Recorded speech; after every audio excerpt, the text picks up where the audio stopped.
more best of 3 in front of us, and it's a barn burner. We've got ENCE against forZe in what is our grand finals for the Pinnacle Winter Series. Yeah, absolutely thrilled to see this final matchup. I think this is probably one of the best grand finals we could have got out of all of the teams heading into this. And so the fact that we get these two teams in red hot form in this grand final is going to be an absolute barn burner, like you had said. And on top of that, ENCE not only trying to defend the crown of a couple of other relog tournament wins, they're our only invite team that survived this long. Day 1 for all of the invites, everybody but ENCE was eliminated. So trying to carry the torch for all those invites, I feel like they kind of have to pick up this one, and they're definitely my favorites coming into it, as I've already told you. Yeah, no, we were talking about this, and I might battle back. I think that forZe can do a good job at trying to take on ENCE right now, and that's just because their recent success is kind of showing that. I know you might disagree with me, but right now you're seeing so much skill in between the new players right now. I mean, in the interview that we just had, I think Trav and Hayes did a great job talking with Jerry about how this team is kind of rose with the new players that they've picked up, and I think that Jerry kind of gave a lot of credit to Shalfie's impact and his ability to kind of improve over time, get more comfortable against the big dogs. And I think he's going to need to do so against ENCE. This is a team that he could get, potentially nervous against. And if he's not shining in this grand final, a high pressure situation, then I think you could be right. ENCE could be closing things out here. I mean, look, do as they may and try as they must. You can look at forZe and say this and that, but in the back of my mind, it's just the difference in competition that both of these teams have gone through. Not even in totality, but just recently as well. We have ENCE coming off of a Katowice run where they make it into the main event. That's a tier 1 land that they're playing in. forZe, I don't mean to entirely discredit them, but not only do they have those new recruits, and yeah, they are shining as bright as you possibly can as a new recruit, but they just haven't really cracked into that caliber in my eyes. So just coming into this as a broad standpoint, when you've got ENCE going toe-to-toe with teams like Na'Vi, I don't think I can feasibly favor the opposite side. Yeah, and I mean, you brought up a great point there with the 4-16 victory over in Kato, with ENCE taking down Na'Vi of all teams, man. And even that second, or rather just Eider map, it was 16-14. I mean, they almost sent Na'Vi into the lower bracket, and Na'Vi were able to close that one out at the end of the day. But still, that is an incredible result. And that's just such a confidence builder as well. You're heading into that event, and I'm sure maybe the goals were to make playoffs there. But once you see that Na'Vi is one of your first opponents in the group stage, then, I mean, there's no shame in getting knocked out by them and into the lower bracket. So they put up an incredible result for sure. So I'm with you. The caliber of opponent that ENCE are playing up against right now is very strong. Like you said, they are the only invited team left, and they've made swift work of handling some of those teams that they've taken down in the quarters and semis. So I'm very excited to see them play. And again, I think it comes down to Game 4's stars continue to shine. If they can, then forZe will be in a great position to try and take ENCE on. But overall, it's not going to be easy whatsoever. Well, maybe I should start to join you a little bit, not necessarily when it comes to entire favoritism, but in just talking about them in general, because for forZe, they have been on a bit of a hot streak. They have looked really decent recently, taking down some teams like Heat, Copenhagen Flames, a ton of some really strong talent, and trying to emerge as that next tier 1 candidate. I can't necessarily entirely dog on them because they have had some convincing tier 2 results. Yeah, no, they've been playing great recently. I mean, they're on a 6-win streak at the moment. A lot of those have been 2-0s, if not all of them. So the fact that they're just swiftly handling some of the opposition here, 2-0 fashion, and Jerry has been talking about riding some of that momentum that they've been working off of. Again, that great post-game interview that we got to see earlier with Trav and Hayes. He was talking about how the communication is absolutely on point right now with the recent victories. The motivation and is at an all-time high for this forZe roster. And so some of those factors really could pull through with an upset. Now, I'm still yet to be convinced again. I think that forZe could pull this off. I think it would require an upset for sure. And ENCE kind of slowing things down, but overall, yeah, I think they're in first position, and I think overall, I think Hades has been leading the charge here quite nicely in terms of the frag department. He's been playing absolutely phenomenal alongside Spinks, who has been playing well as well. But I mean, it's so much firepower that's been really shining for ENCE in kind of a underrated way as well. Well, I'm glad you brought up the point of that, the whole communication thing with that interview with Jerry, because the motivation and whatever and whatnot. But I want to see how they do when they're on the back foot, because that is going to be the story of this series. They're going to be on the back foot. They're going in with a massive disadvantage. And when you go into a map like Ancient, where ENCE are battle tested, again, they've played against some of the best teams in the world on this map recently and done well. you're not going in with the highest of hopes saying, yeah, we're definitely just going to beat them and crush them out on this. Like, you are going to have to demand some respect from the get-go.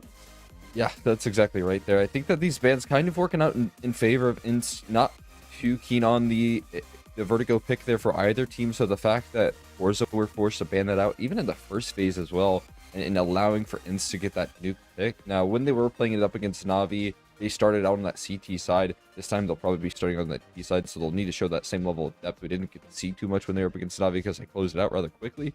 But, you know, just having that strong CT side is something that ENCE are always going to look forward to, and I think that map overall should be a lockdown for them.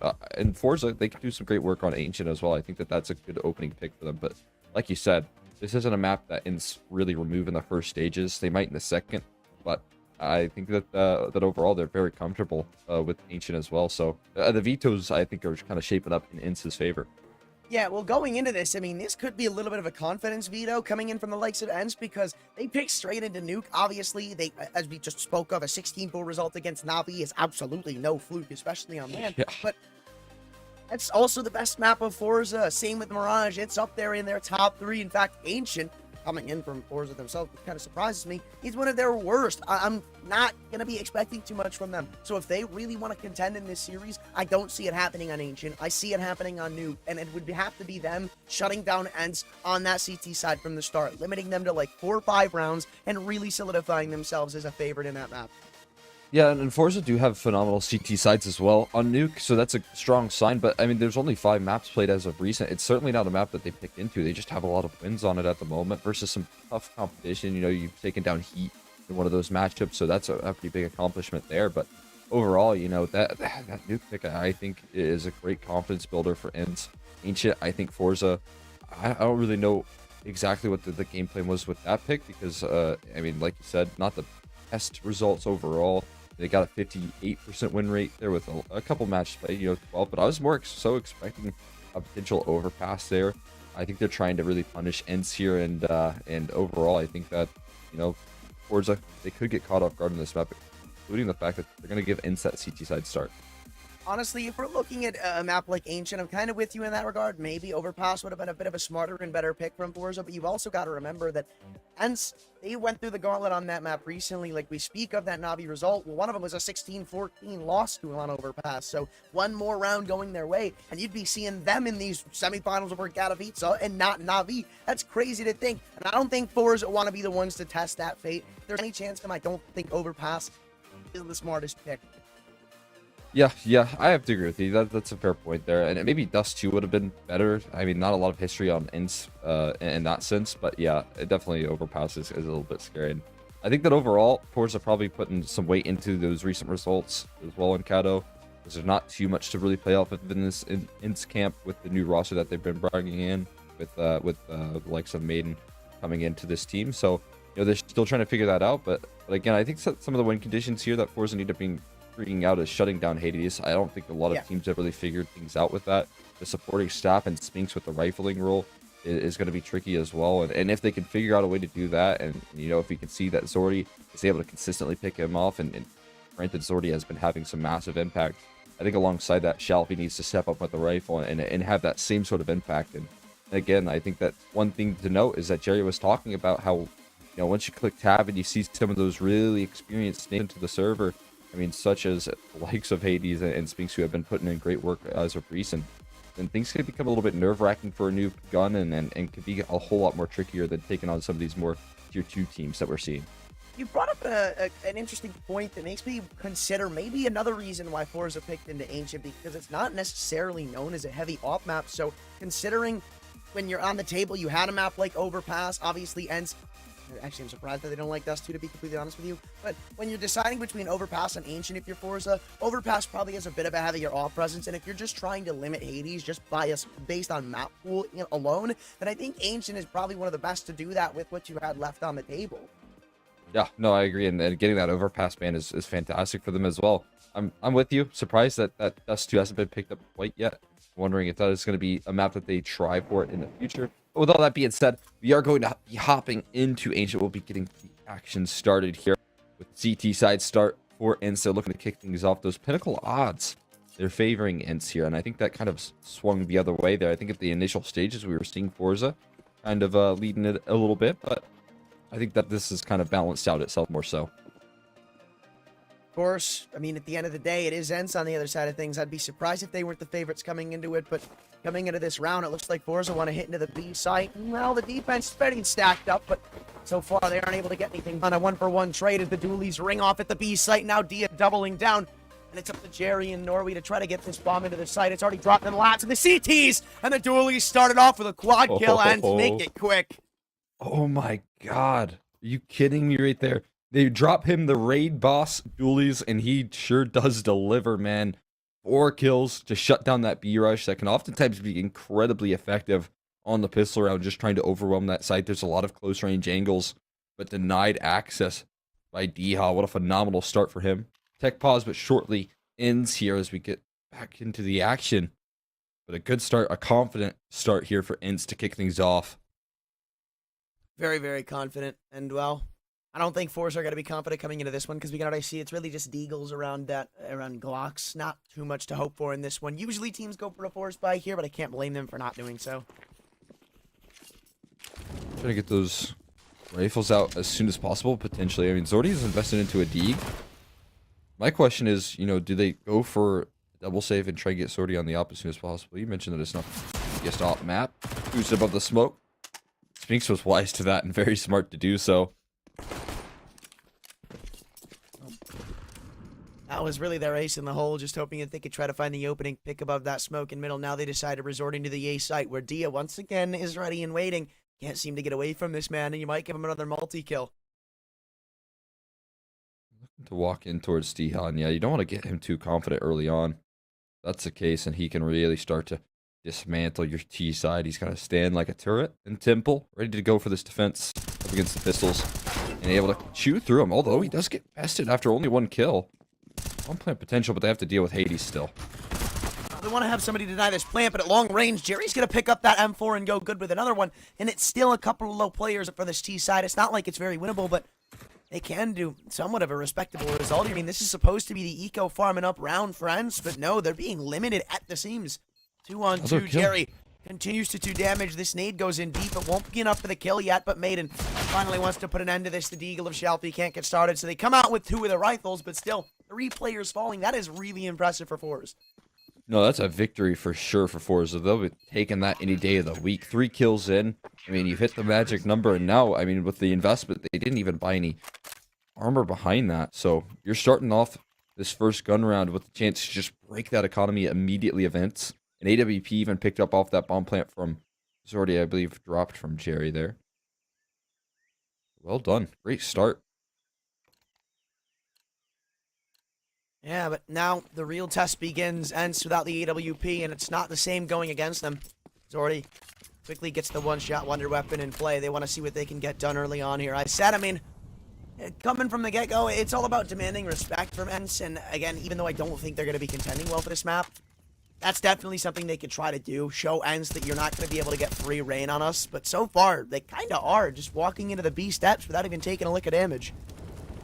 You take that. You don't want to start off too cold there, but nice start from Nori. Just spamming down through the smoke. He's able to kick things off with an opening. Snappy kind of have to be aware of multiple different angles. Hearing Jerry's footsteps heading forward. He's going to fall back towards a more passive play. He doesn't have a smoke here, so if the fights do come through, it might be worse for wear. And another opening. Kinsey now holding down the line. Good for 1 as well. Snappy's going to hear all these players stepping outside a cave, and he can't get anything done. Jerry with another one. And now it looks like ENCE are leveled out in this round. Dia and Spinks are both stacked up at the right side of the map, but if forZe take their sweet time, and there's no way they can lose this one. The only way you can lose it is if you let yourselves. Trying to continue working these picks. Dia almost goes for 1 in cave. Jerry doesn't overexpend just yet. And now with Spinks trapped up behind his smoke, it is going to rely on Dia. This time gets nothing done at this B site, and it leaves it all up to Spinks. As he swings through, he'll find 2, maybe, yeah. Oh. Denies the off a save, but Shalfie instantly recovers. There was chance for them to drop a couple more players there, but no. forZe get on the board early. Great opening gun round for them, and like we have said before, you know, that round 2 rounds prior, so costly here. It really put some pressure on this ENCE economy. They're going to have to figure out a force buy here with a couple of pistols, MP9s in the mix, Ancient's the map to do this on. Of all things, you can definitely get some good close range angles with those MP9s getting towards cave. A lot of possibilities here. At the moment, not a lot to deal with, and this offers up a potential for forZe to start moving forward towards a comfortable T side. If they can gather, 4 or 5 rounds, like we so often talk about, and get that benchmark, they'll be in good standing. I like that smoke from ENCE to try to, early in this game, establish themselves as tons of pressers. Snappy wants to try to find the opening pick, but the MP9, it's just not good enough. The dink and a couple of body shots, yeah, sure, it does damage, but not enough for the kill. And now ENCE are instantly left on the back foot. Nade goes deep. Oh. That's something worthwhile. $300, and you almost find 100 damage with it. ENCE still trying to battle back into this round. It's not like it's completely unwinnable. Somebody's going to have to deliver some kills here shortly. Yeah, you need a big multi-kill right now, and you need it soon. The aggression coming through towards middle. They're trying to vie for this control, but I think this end goal is towards the B-bomb site. You can see that the bomb is heading that way. There's 2 players to deal with this, and Madden in a good position to find at least one here, right? This should be a kill, depending on what angles they check. I mean, still swinging through. You don't really have the advantage here as a key, but still somebody needs to offer up a kill. Damage, yeah, sure, it's nice, but you can't take it forever. You eventually need to deliver with a frag or 2, and Maiden does just that.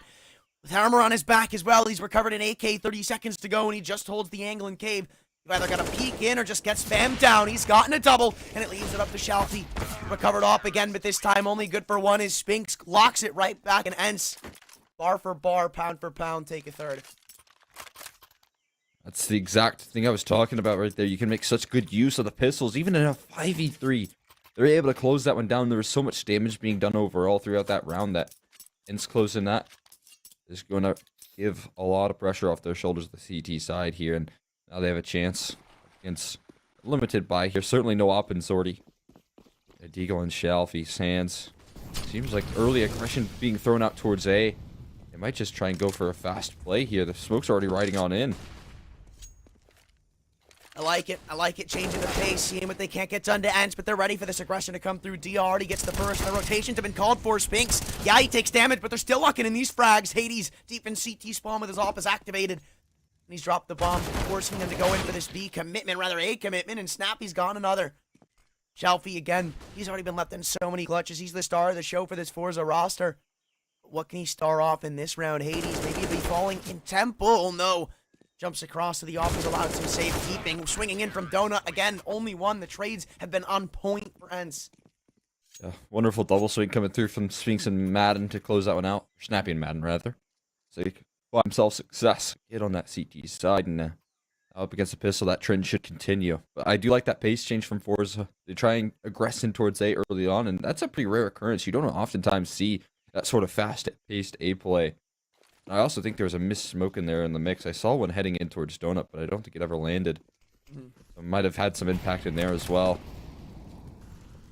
Well, maybe we're starting to see why forZe don't play this map. Well, again, Dia with this tons control, but because somebody was able to creep through, they aren't going to respect it. A 1-for-1 trade is somewhat favorable, as now they get a weapon to work with on this site take. He's still got to cross into the M4 of Spinks, and even though he's holding the line, no fall off for the time being, opting to play it safe, giving more time for these rotations to come through. They haven't yet spotted the bomb. They've definitely spotted somebody in the likes of Zordy. He wins the duel, but without an op. It's back into a 3-on-2 forZe. Even on these ecos, they have done some really respectable damage. And now recovering that one-shot with weaponry, I wonder what he'll be able to get done with it. A couple of flashes go deep, and you can see Maiden does not want to peek in. Well, his teammate about to go down, though. Now it is up to Zordy. He does have the weapon of choice. But he's being closed in upon here from multiple different angles. The MP9 so mobile. No, I think he got aim punched there. So not able to walk away with any kills other than the one that he found, and a beautiful one at that on the Hades. I like that too, because you can see ENCE on that defense. There's only 3 players left. None of them with the rifles want to give up any picks. They just want to see what that MP9 can get done. And it's really smart, because even if it falls, it's like, oh, well, you don't really give them anything more than they have. And you can try to claw back in that situation. Yeah, I like it. But ENCE, they've still yet to have one of these rounds where they really start to pad up the economy. Yeah, you need a clean one here. Need it soon. Otherwise, forZe will still stand a chance. Try and bow back. Looks like they're going for some of this mid-aggression. Might be setting up a flashbang here for Snappy. Putting that smoke out. Oh, there's a little gap in that. spots it, and he's gonna so much Oh! damage, just wild spray through the smoke. And now, Nori's starting this round off, a really important one, on such low HP. They don't want to give up cave control just yet. Jerry still trying to jump around here, but the M4 of Snappy is just too strong. And with that kill, you can see he wants to pull some aggression into the B steps where only Norway is waiting. We speak about him being on 3 health, but Snappy won't commit. Very disciplined across ENCE so far, and it's not even like a patient discipline. It's just all around where they'll find opening picks, they'll take map control, but they won't overextend. They play it so smart, and forZe just can't get anything going. Snappy's been incredibly useful here as of recent in that cheated position. Diha, couple to deal with here. Spinks lets one slip the gap here, but Diha's just ready for it, posted up. Will he be ready for this close range angle? Has to find 2, and he does, nailing them to the wall. Jalfi, last man standing. No idea what happened to the rest of his team here. He's going to try and whip his way up in towards cave, but again, they've spotted him out now, so there's no need to peek. I'll just wait for Snappy to hold this angle. I mean, we just come into this round speaking about how ENCE have yet to have one where it's just convincingly building up the money, but this is going to be that. Clean sweep, 6-1 forZe. This T side is getting shut down at every asset. Into A, they get shut down. Into B, they get shut down. Same with middle. What do you do at this point? You call a timeout, that's for sure.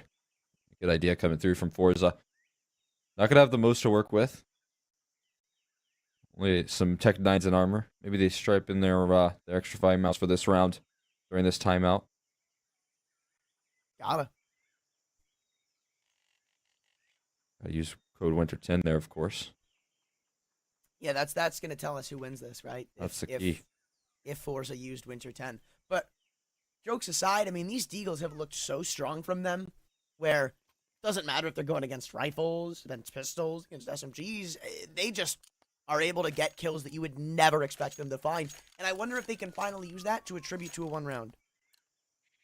We'll see if that's the case here. I mean, there's potential to do some damage like you had said. forZe have consistently been good at least delivering damage on rounds like these. So there's some silver linings here to look forward to. They need to find some rounds here shortly. Need to gather some T-side success at least a little bit. And it's a tons control that has consistently come through alongside Snappy just being a menace in this catwalk position have made things so tricky to gather any sort of map control.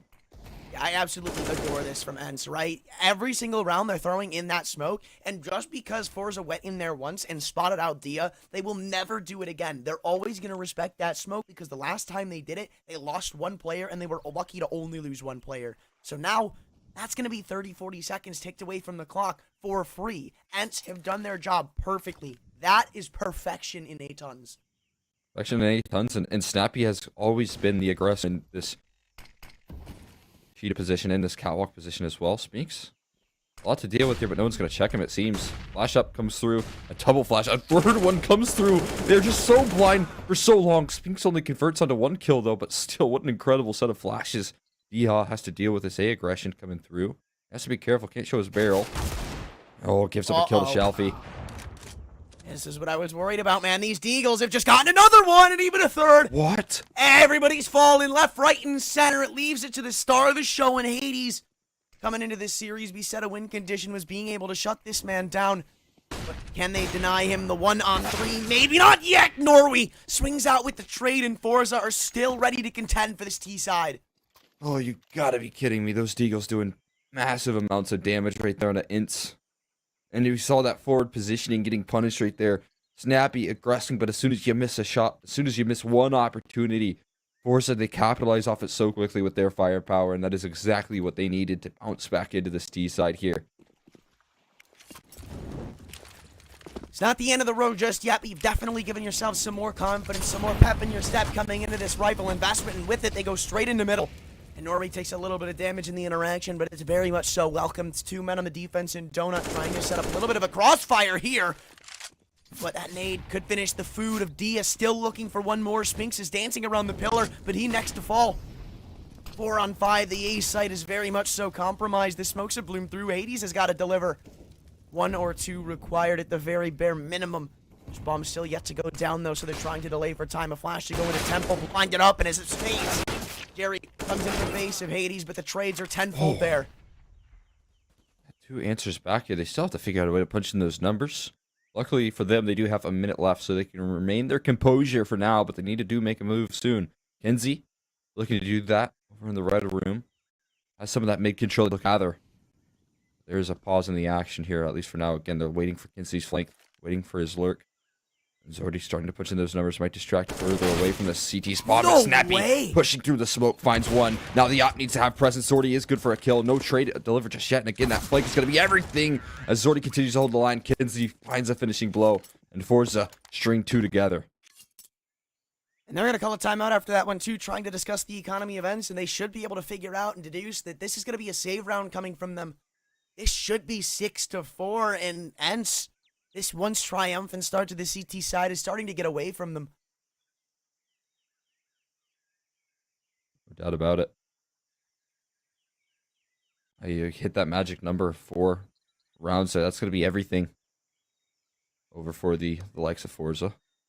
They can even gather 5 here. I mean, this is kind of what could be potentially double save. 2,400 on the loss bonus, so they should be able to full eco here and get an investment into the next round. No questions asked. We'll see what they go for.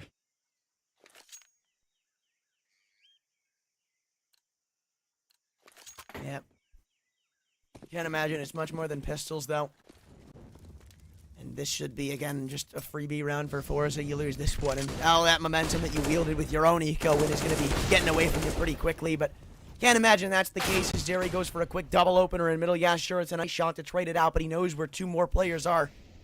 So this is just going to cause forZe to accelerate into the B site. Kenzie trying to deny them of these weapons to be retrieved, and so far he's done that. Just locking in the headshot onto Deep, still knowing there's a man over in Donut. Looks like he wants to find this frag.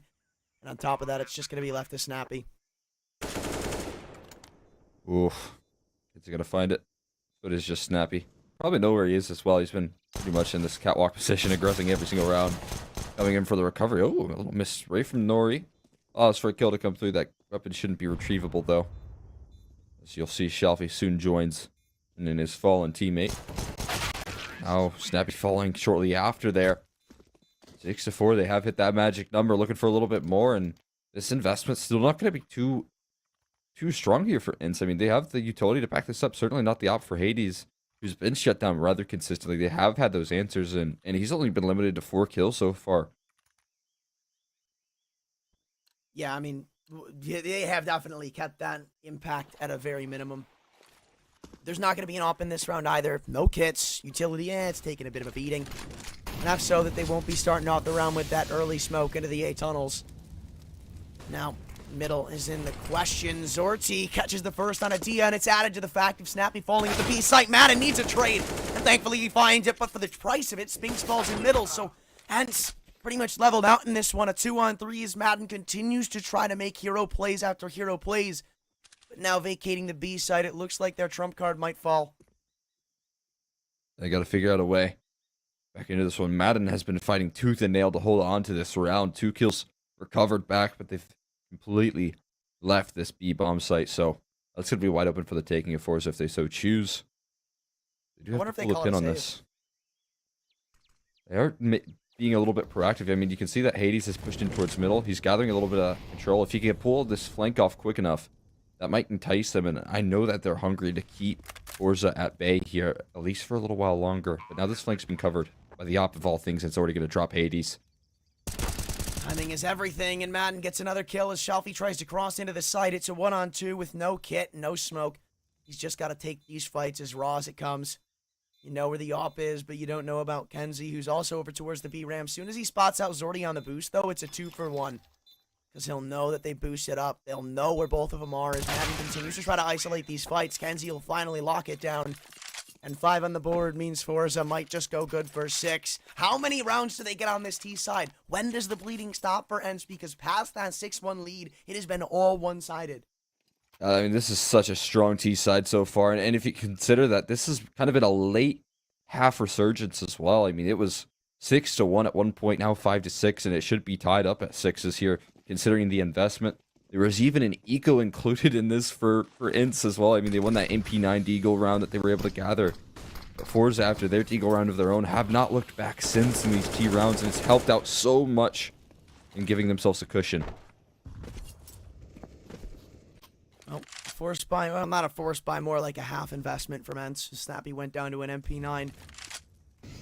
And I really like what they're doing in the A tunnels, right? But it's just the lack of proactivity on the other sides of the map. Again, we speak of why this map is so CT-sided, and they're just never at really doing anything aggressive over at the B ramp. We saw it in the early rounds, and it worked out really well, but then they stopped doing it, and they haven't really gone back to it since. For the most part, Snappy's been forced to deal with so much aggression in this catwalk position. He's known on this left angle. They're just going to molly him out here, force him out of position. He walks right into Jerry's AK. Aggression down B ramp, not going to work out either. Aggression in Donut, not going to work out. Everything is going wrong. If Hades does have something to say. Short-lived success, though, when we're tied up 6-6 with limited damage done. Yeah, this is starting to get scary, right? Usually on this T side, you usually allow 4 or 5 rounds in total, but ENCE, you just can't seem to catch a break anymore. It's very roller coastery on this map. And the most rounds in succession we've seen so far is that 5th converted by forZe. I doubt it'll stop there, too, to be completely honest with you. Because ENCE just seems like they're being so passive at a lot of these parts of the map. Other than the 8 tunnels, it's really been one-sided. Uh-oh. Oh, no way. The one time they don't do anything super aggro into A, the one time they leave it open at the start, is the one time forZe are going to go in for a straight rush into the site. On the cross, D is spotted, taken down ENCE. If you don't have somebody finding anything back through this donut smoke, I'd honestly start to consider this one a save. Oh, then what a disaster here. At the moment, they're trying to figure out a way back into this. It is going to be so tricky here. Moving up, Madden looking for a proactive play. He hasn't been spotted just yet, but the number's already punched in, and so now they can get into post plants. Madden has just revealed his position. Caught wide, though, is Zordy. Can't find anything. Finds 2 kills now. Madden pulling this back with 15 kills to his name so far. Needs to make it a little bit more. And Jerry looking to deny that factor. Still raining in this utility. It's Hellfire over on the A site, and somehow Madden's been allowed 3. A 1-on-2. Dorby, he's been quiet this whole game. One of the new recruits from forZe. He needs to show up big, but he can't. A big ball drop from forZe. They go into the site with a 4-on-5 with tons control. But nothing else goes their way. Madden with a beautiful 3K to shut it down. No kit. Still time for the defuse as he picks up the op and get a 7th. What a recovery, man. Madden has been the shining light here. I mean, has stepped up a little bit where Hades has dropped off in this match individually. So, I mean, they still have some of that X factor, some of that firepower being brought into this server. But same cases for forZe. I mean, that was a bit of a ball drop there. Losing that massive advantage. It was 5v4 post plant. Maybe ENCE can start to spiral off a little bit of that momentum. They have to. I mean, they have to close out this half, I feel like. Really don't want to walk into it. 8-7. Kinsey through the molly. Doesn't take as much damage as you would have thought. Wow, I am surprised Zordy has ended up with that first kill. I thought he was a clean lock for it, but Snappy's the only one locking down frags in cave as he finds 2. He decides to get out of dodge on 5 HP. I thought that bullet would have very luckily connected through the wall, but no, he's able to get away with his life in the line. This double up setup still in play for ENCE, and I'm not too sure if forZe are aware of it yet. I haven't really had to deal with too much of it. Snappy's picked that one up with the low HP. Now, in prime position here to close things out with at least a man advantage. It's kind of been a rare occurrence here, hasn't it, for ENCE? I haven't had these too early on. This time Snappy able to deliver it. Well, making a lot of footsteps outside of the B side. It's not like they're being quiet about it. ENCE given every single indicator that they can possibly get. Smokes, flashes, all come abroad as forZe in from the A tunnels, rather in from the B ramp. Wrong side of the map.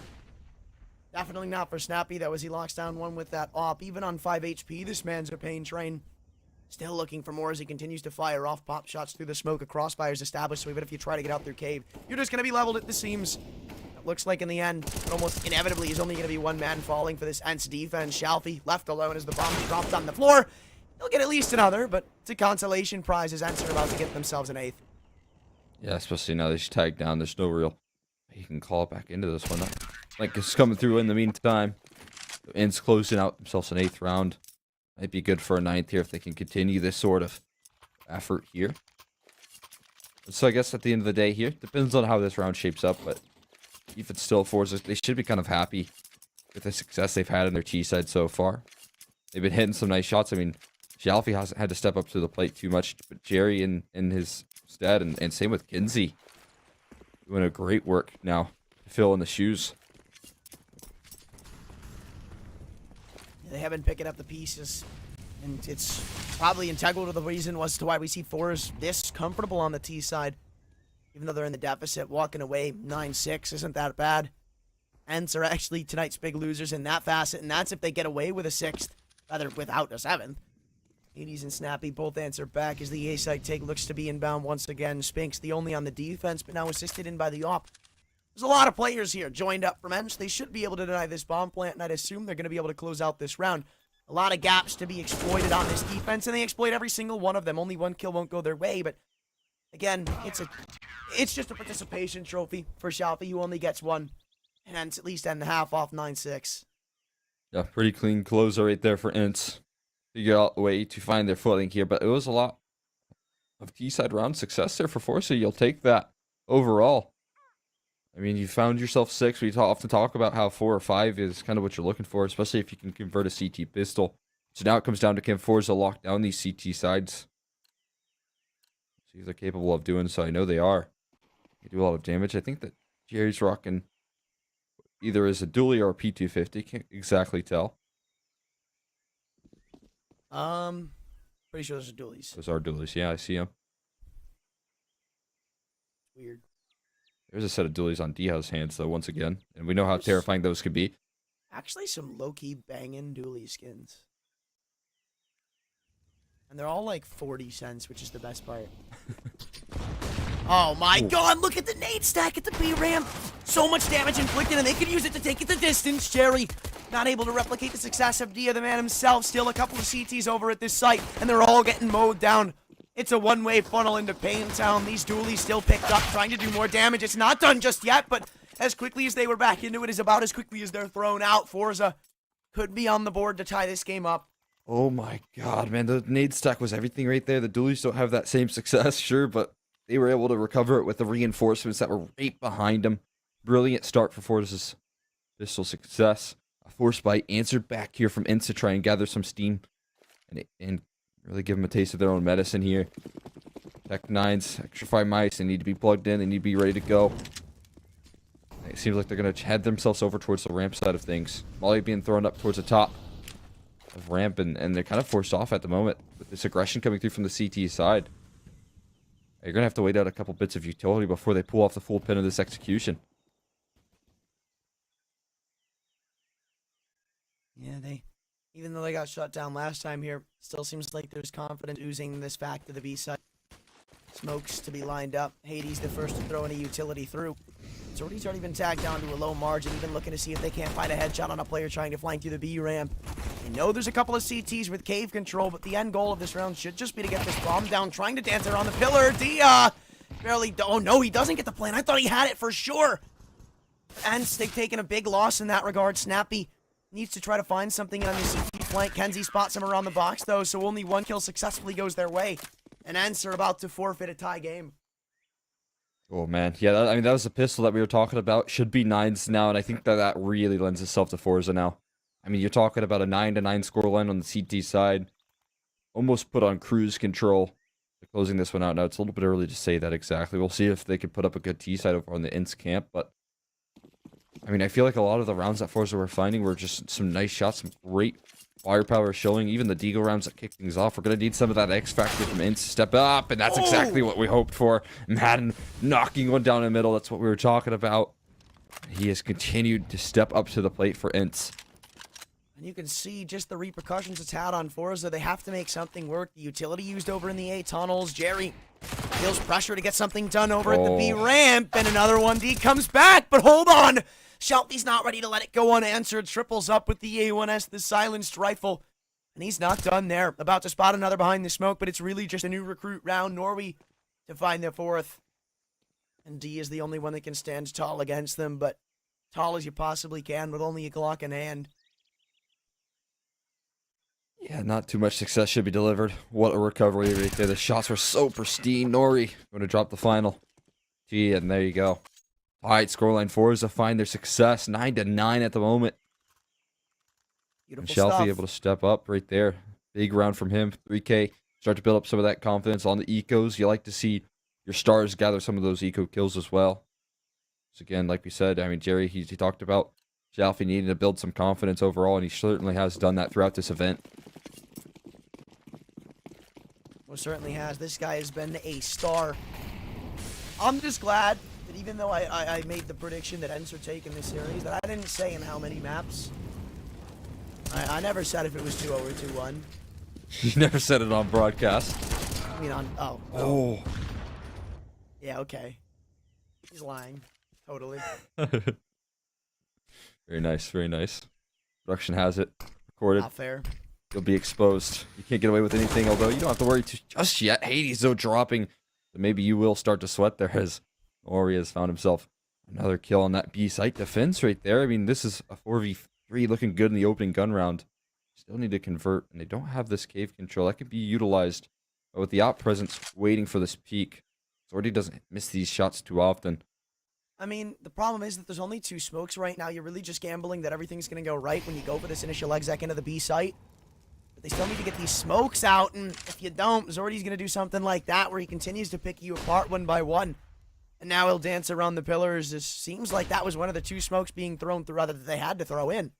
So now it's just kind of all for nothing, because you got to cross over in the open of this bomb site and hope that a plant behind the pillar will work. And newsflash, it won't. 1-on-4 for Spinks as he gets something done. I mean, 1 is better than nothing, but they continue to give these 1v1 headshots. I was a bit worried there. Even a couple of tags on Zordy, who eases the worries of forZe and gets themselves their first lead of the series. Oh my god, you're peeking one by one into Spinks of all people. You know he's good for a headshot or 2. That's terrifying prospects for forZe, but they close out nonetheless. So now they take the lead here. What I believe has been the first time since that pistol round that they won. Did they win their best move? No, they did not. T-Haw shut them down. You're right. I'm gonna say. I guess for the first time in the match. Yeah. How long will it be lived? I mean, look, being that they're on the CT side of Ancient, they should be able to shut this one down and keep it going. But you never know when the extra fine mouses won't be plugged in. So this could be one of those rounds, and Dia looks to make it that way as he gets a nice little dink on a Jerry. It's still a 4-on-4 with negligible HP. Yeah, they did so much early util damage right there on towards the catwalk that it has limited the effectiveness, even though it is a 4v4. Start to worry a little bit less. I mean, that's unconfirmed damage with all the utility that they've thrown out, but they will find out as they just send a couple pop shots in towards A main is where they're most likely have to do so. Currently seeing the reposition from the remaining Ts. Well, they're being slow and quiet about it. Just trying to get a bomb down here. There is still a man you got to go through over on the A site. And of all people, it's Zordy, so that's not going to be fun. And they don't even really have a smoke. Oh, are they going to use that smoke to block him off? I wonder. It looks like they're trying to line it up for Donut. Lining that one up. And you're exactly right. Donut's now been smoked off, but they have to find a way to isolate Zordy. And a missed shot. Maybe they don't need to. Finding that first missed shot will allow for a bomb plant to come through as well. So in a 4v4, this is workable if they can play their positions right, if they can set up a decent crossfire. They don't have Donut presence at the moment. Uh-oh. Spinks has a headshot angle, but won't be able to connect the shot. And now as the footsteps pitter-patter in through Temple, there's not really anything they can do about it, except hope and pray that they can find another killer or 2 in from CT. The nades, the mollies, everything comes through. And everybody's being shut down. It's a snappy 1-on-4. And he's now coming through in Donut. He'll be swinging into 2 CTs if he decides to take that peek. It's a full stick, though, buddy. Yeah, just going to hold on to his armor here. Not too much of a shame that he will save an extra $1,000. A big deal there. Probably not going to close that one out. There you go. Pinnacle odds kind of swinging more so in forZe's favor there. Overall, no surprises. They've put up a flawless defense so far on the CT side. That trend could continue here. I mean, we know a map like Ancient, then we know it's very possible. Always. It's always possible. Especially when Hades starts it off like that. That's a great start to your campaign.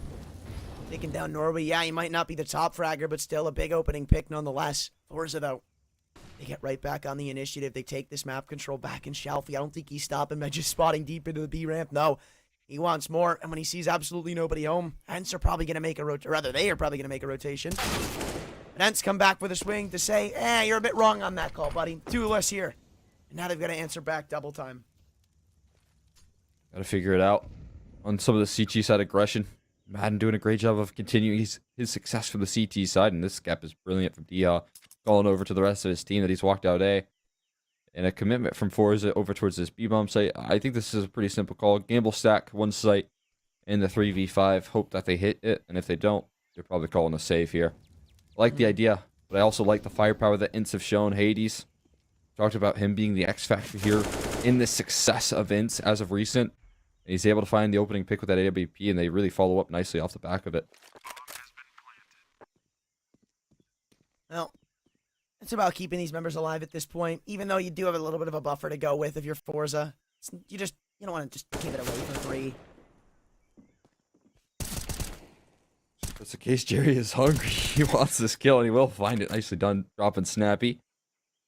There's one more to stand right behind him, and Spinks, that's not the easiest of aim duels to deal with. Nope. When you give him an AK, but I don't think he's as interested. Snappy and going for that aggression. We'll call it off, and there you go. ENCE, they find their first T round off of Hades op, off of the great follow-up in the patient play. They kind of hit the brakes in that 4v5, knowing that re-aggression is probably going to come through from that CT side, and they were exactly right. Oops.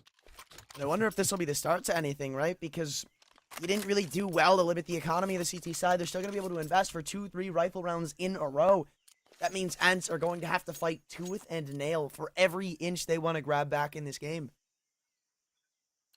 Yeah, really have to string some success off the back of that victory. Those 3 rifles saved. You know, if you're going to lose a round on the CT side of Ancient, you want to make sure you're saving like exactly what forZe did. That's why gamble stacks are so useful in this map. When you're in a man disadvantage, you know, obviously you try and pull things back with maybe a re-aggression of one player, and that's exactly what was attempted there from Shalfie. But when he falls, grouping up is definitely the best case scenario to try and maintain a healthy bit of economy. Good idea, good game plan set in stone for the defense. And it's looking to string things together here. So crucial. Hades has been limited on the op so far, but looking to have continued impact later down the line. A lot of spam and utility comes in the early rounds. Still not a single player to be tagged up, or at least, well, besides Snappy. Of course, he's got to ruin it. Of course. Now walking through the A tunnels, though, they still want to be quiet about it. Not a lot of teams do this, where they just contact the A site and see what they can't find. And it's going to cause forZe a lot of misdirection and not knowing what's really going on. They dump all this utility in too, so you can see just the passivity of ENCE has paid off big time. They've only got 1 smoke, 1 molly, and 2 flashes left across this forZe defense. It's going to leave them super weakened up when it comes to actually fending off an A site take. Well, I mean, in the meantime, though, you do see that slightly recovered ground here. And oh, Jerry, aggressing. Doesn't spot anything towards Cat. I mean, there's 30 seconds left. What is the move here for ENCE now that they're a man down? They have to figure out a way to react accordingly. Shalfie showing his face a little bit, and there's no escape now with that molly coming in. Yeah, you've got to fight, and they're not going to be able to get out of it alive. 2-for-2 trade as the A-site defense has crumbled. Rather, no, it hasn't. I thought they were taking down Kenzie, but no. He's still alive in Temple. This is what I was worried about. You let him maneuver around the site, and things could turn for the worst, but Hades, he's about to make a situation out of this. Back down into a one-on-one. Norby up through the smoke. The no-scope not going to connect. Doesn't even get the shot off in time. Norby levels out the clutch, and forZe holds strong. Oh, man. Hades almost pulls off the impossible right there. What a nice try from him in the 1v3. Just couldn't quite chamber that op.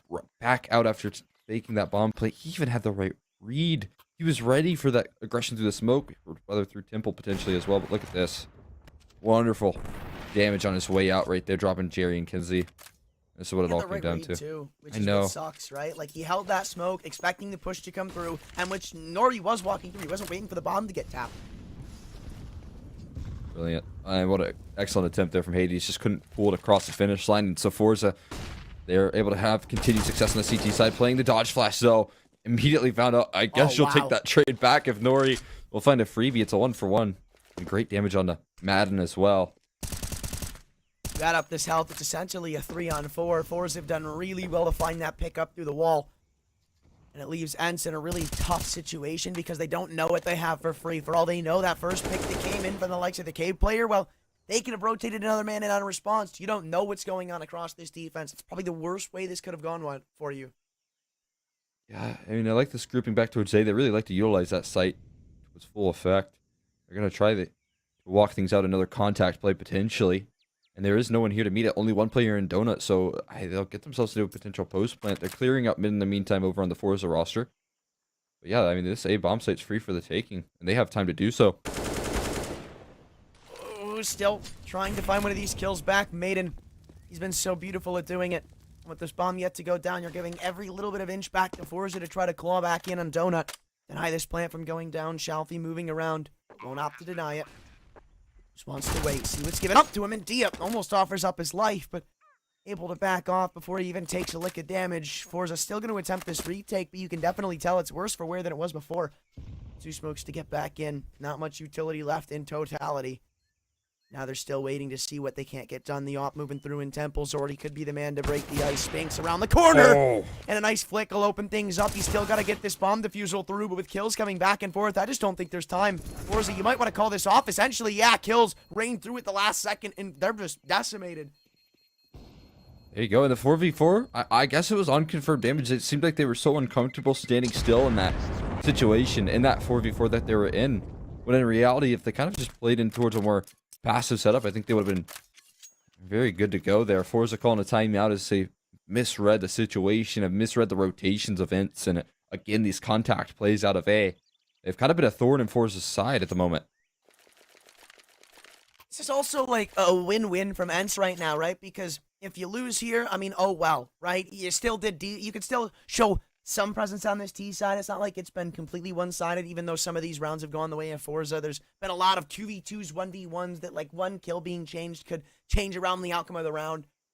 Then you go into a map like Nuke, maybe a bit more warmed up on the T side. forZe, yeah, they've gotten some impressive rounds on this defense, but for the most part, I don't think you're going to continue to get those. So that's why I say it's a win-win, because you either come back if you're ENCE and start to shut out the eco of forZe, start to take this map by storm and potentially start this series off 1-0, or you go into your map pick warmed up and comfy on the T side. And they're looking rather good here as of recent. Those two sides, they have a good read of the situation, that's for sure. I mean, knowing that there's some lacking presence over towards A, in an attempt to adjust to that, forZe have pushed the issue. ENCE calling it clear, but in the meantime, this does leave the B bomb site extremely lacking, and with an opening kill even more so.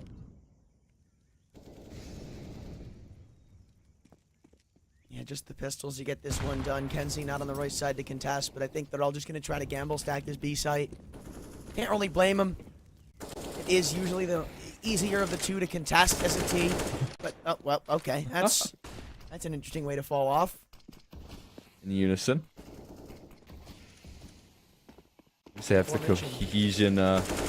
cohesion aspect down together. Oh, that line was almost perfect for two. Looked like EL was going to find a couple of headshots.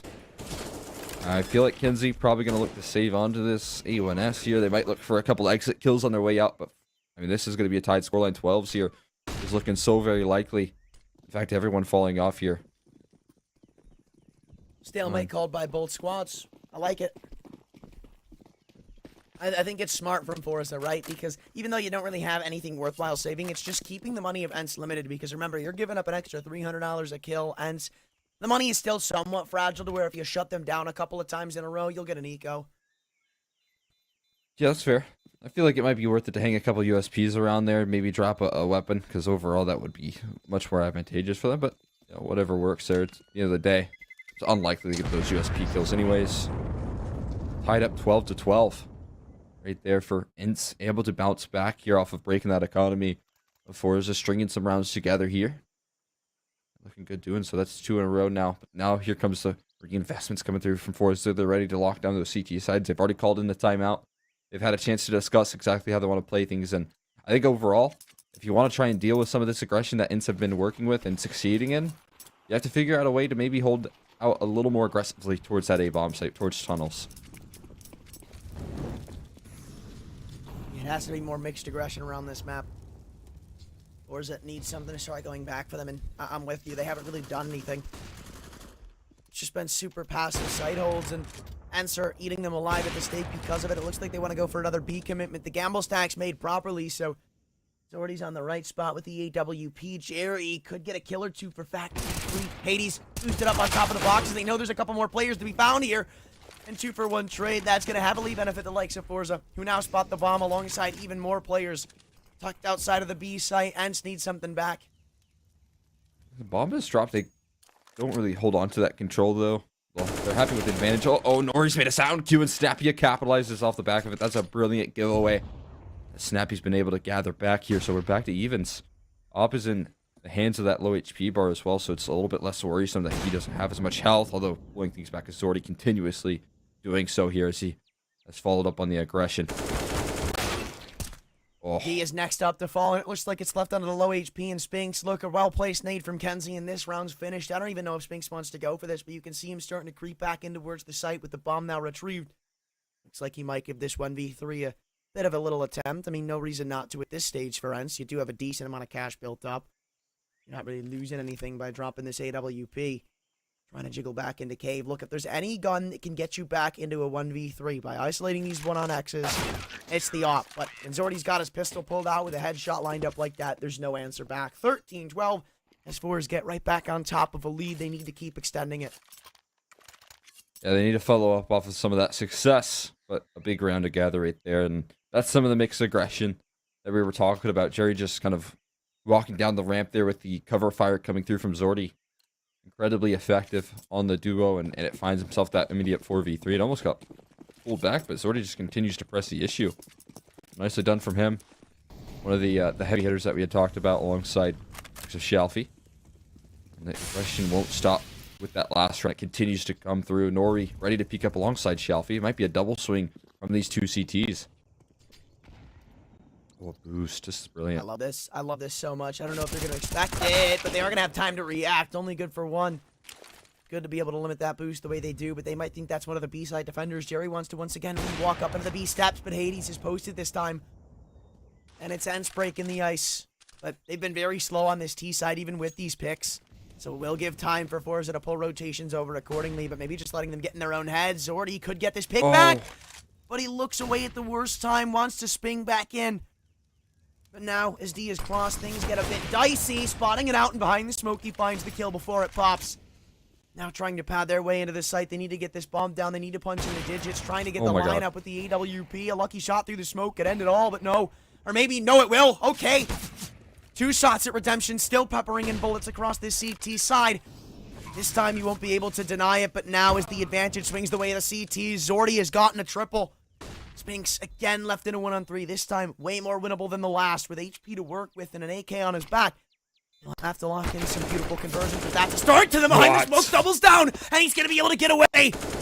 There's an angle to be spammed down through this smoke to try to deny this defusal from coming through. Norby goes for the full stick. Pros don't fake. Spinks, you've been bamboozled. And forZe, stay alive for 14. God, of all people, you just know Spinks is going to be good for a couple of kills on his way up, but not expecting that full defuse. He tried to hold his nerve, but instead, Nori walking away with a big clutch. That is phenomenal for him.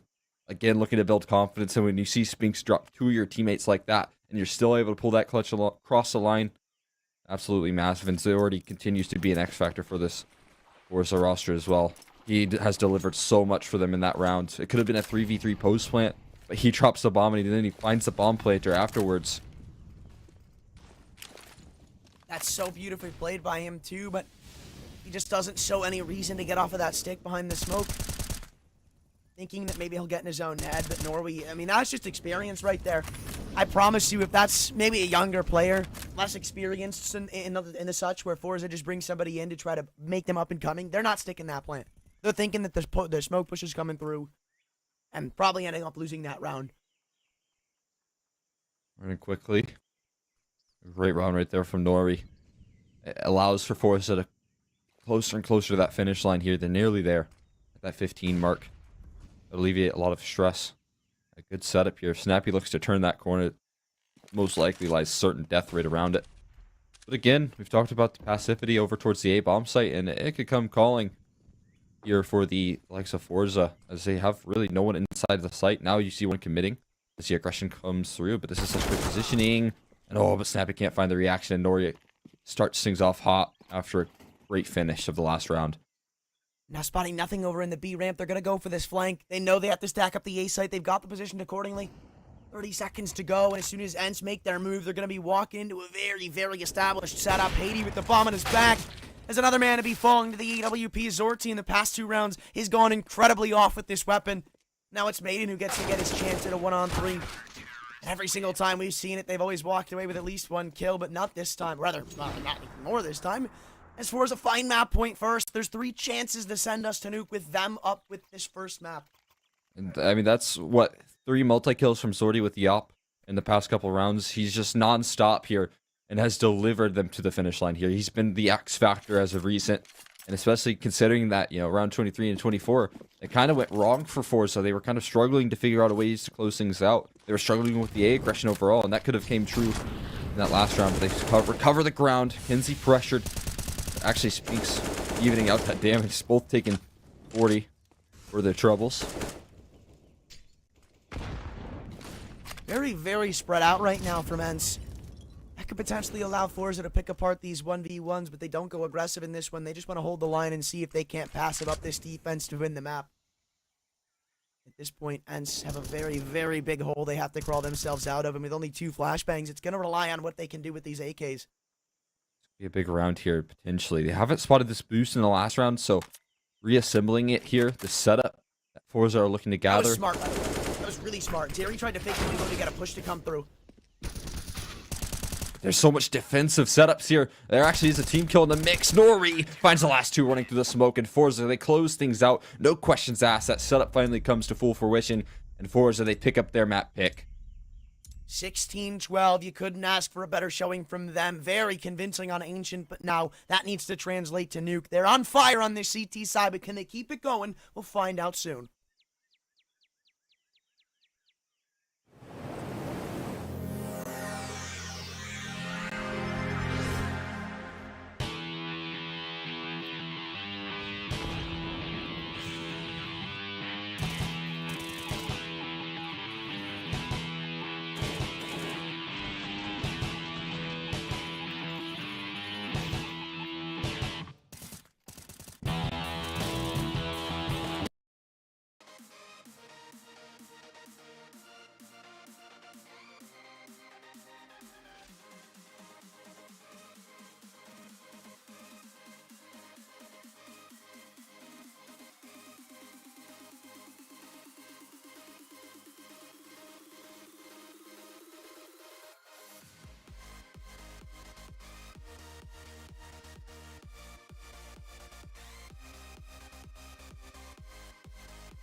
Well, after an interesting finish to map 1, ENCE actually take a hefty bruising going into their map of choice. We see what they've got to show us on Nuke, because in the past it's been very impressive, and I wonder if that will stay the case here.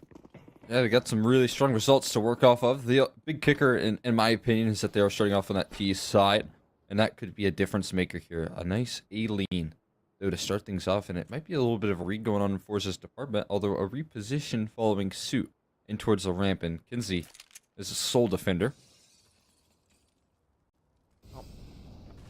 ENCE, they've had really good reads on these pistol rounds, at least in going into sites, but how will that pan out in the long run here? They want to drop down and get into this lower bomb site, get the plant in before things start to get too far awry. Spotting Kinsey falling back into control as rotations have been made. Should be enough time to get this bomb down as the smoke blooms up on the single door, but someone needs to start delivering kills, and Snappy and Dia both do so. Trading it back out into the 3-on-3. Bomb still yet to be planted. It's been pressured so well from forZe, and that smoke's going to soon expire. It's going to all come down to kills. There's no way they're winning this on time or a bomb plant. Hades, another 1v3 required. He had a chance to get one over on Ancient, but missed it right at the last second. This could be another chance to make a name for himself on this series. And fairly quiet, and he's going to try to play the timer here. He has a clock to work off of. He repositions in towards a single door. Might be able to catch one off guard here, but with this reposition from zordi, it's going to be incredibly difficult. And he's just made a sound cue, not watching up right above him. And that's where the last CT on site remains. Although a missed shot, maybe there's potential. 80 is doing some damage, but no, Nori puts an end to things there. And forZe, they kick things off exactly how they left off with a round victory. Well, that's a good way to start off your campaign here. Remember how good they looked towards the finale of that CT side, consistently shutting down setups. Maybe a couple of 1v1s let slip through the cracks, but for the most part, it was really one-sided on that map. So keep that fire going and to start it off as well as you do early. That could lead some trouble to ENCE. Oh, gotta try and stomp some of this momentum out here for forZe, and just that's kind of the general theme that every team that has played them as of recent has struggled with. They are just such they're building momentum, and it just has not stopped. Again, like I said, the communication for them, at least from Jerry's point of view, said it's been absolutely on point. So imagine that this footsteps being heard. Jerry might collect one on the way out, and oh, not fortunate enough to walk away. Madden will fall. His execution in towards B is going to be lacking. forZe not going too aggressive. They already have 2 players tucked into the site with assistance from a third on ramp. They're going to get this bomb down, though, so that is the goal now achieved. Still trying to lock in some frags. You've got the flank being covered, but it's not going to be doing you very well when all your players are falling flat on the site itself. Snappy finally picks one up in from the vents. Now they smoke off the double doors. You can see Dia was going to try to catch a timing on it, swing it open, and potentially find a kill. Snappy throw in a molly. Hold on a second. Still getting somewhat respectable here. Yet to open the double doors. They don't know where the last man lies. Kenzie trying to find this kill. zordi! You might want to relax there, but the Molotov expires in the nick of time. And with 4 HP, he'll be able to get this defusal through. Oh my god, if zordi would have dropped there, that would have been everything. 4 HP. He really times that to perfection. I don't know if it's a little bit of luck or if it's just pristine skill and awareness from zordi to find that defuse, but my god, they walk away with a nail biter. Oh, that's such a good idea. I mean, getting that molly down, Jerry, or I believe it was Yeehaw that just doesn't show his full face there. Either way, I mean, what a round from ENCE to make things close, and I think they're going to continue to try and keep up the pressure. A little bit of half investments, not the full force buy coming through. They should have enough in reserve, but they're trying to keep forZe's economy from running away with things. And a fast A play coming through as well behind it. So close, but yet so far. ENCE finally gonna pop out to see what they can't get done on this one. Norway farms up 2 of them fairly quickly as Dia trades. Everybody seems to fall apart at the seams besides him. Hades again left in a clutch, this time more unwinnable than the last, and it looks like forZe started quickly with a 3-0. Fast pace on the CT side. Try and pick up some steam there. ENCE towards an A execution. I like the idea, and you know, the utility to support it was pretty strong, but forZe had so many players on that A bomb site to stop that aggression that nothing was going to work out there. But the investments, the guns do come out for the first time for ENCE. I'd like to find some space. I mean, I guess I'll talk a little bit more about that Na'Vi victory and how they were able to pull that across the line over on ENCE department. I believe it was Hades going like 25-5 or something along those lines. I mean, an absurd KD overall in that map individually.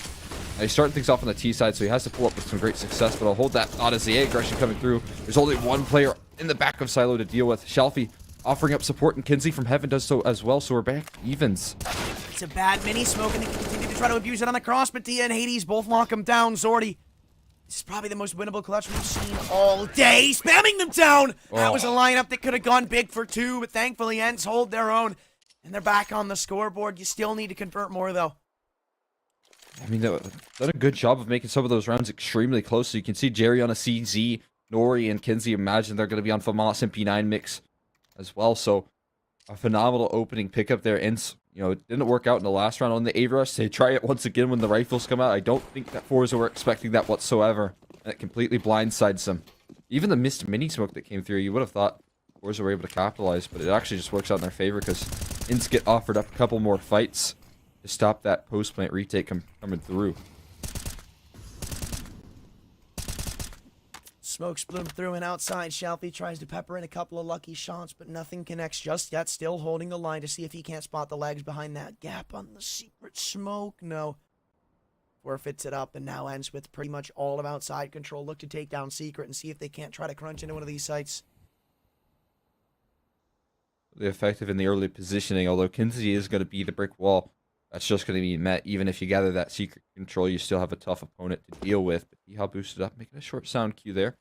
Not sure if it's been heard by any CTs, so Kinsey might get caught blindsided. Another boost assembled. Doesn't matter, though. Kinsey nails him to the wall there. And an opening deliver for forZe.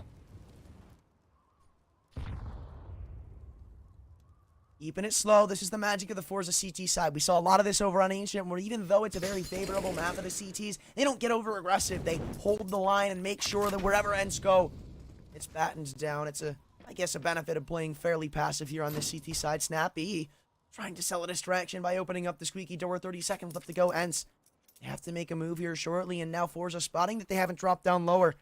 Still leaves a bit of a duty to this 1A defender in Norway, but all he's really got to do is deny this plant from going down and buy time. Alongside Jerry. I don't really think this round's looking that great for ENCE. The utility comes out up and through. Madden dinked up but won't fall. I believe Norway's dropped down to the back of Silo, still isolating and annihilating. There's the bomb drop, and that might be the round falling with it. Somehow staying alive. 3 on the FAMAS, and ENCE gets swept away. And Nori showing that experience right there in the anchor. I mean, what a rock-solid play right there. Able to isolate 3 separate fights, find 3 separate kills with the FAMAS of all guns when the AKs were hunting him down. Phenomenal work from him, and it's such a reliance factor there. I mean, Jerry goes down there not finding a kill, but doing good damage. But the comfort that you can be put into Nori and how well he's been playing in this series so far, in that 1v3 where he's getting collapsed in up on site, he just stands so tall.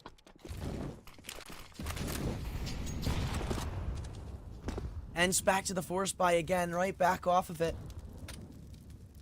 Just throwing the investment out there. I mean, it is the T side of Nuke. He can throw a couple of these risky rounds into the mix, but I wonder how they're going to look now from the back foot. We didn't see much excellence in totality from their T side, and that still is really yet to change.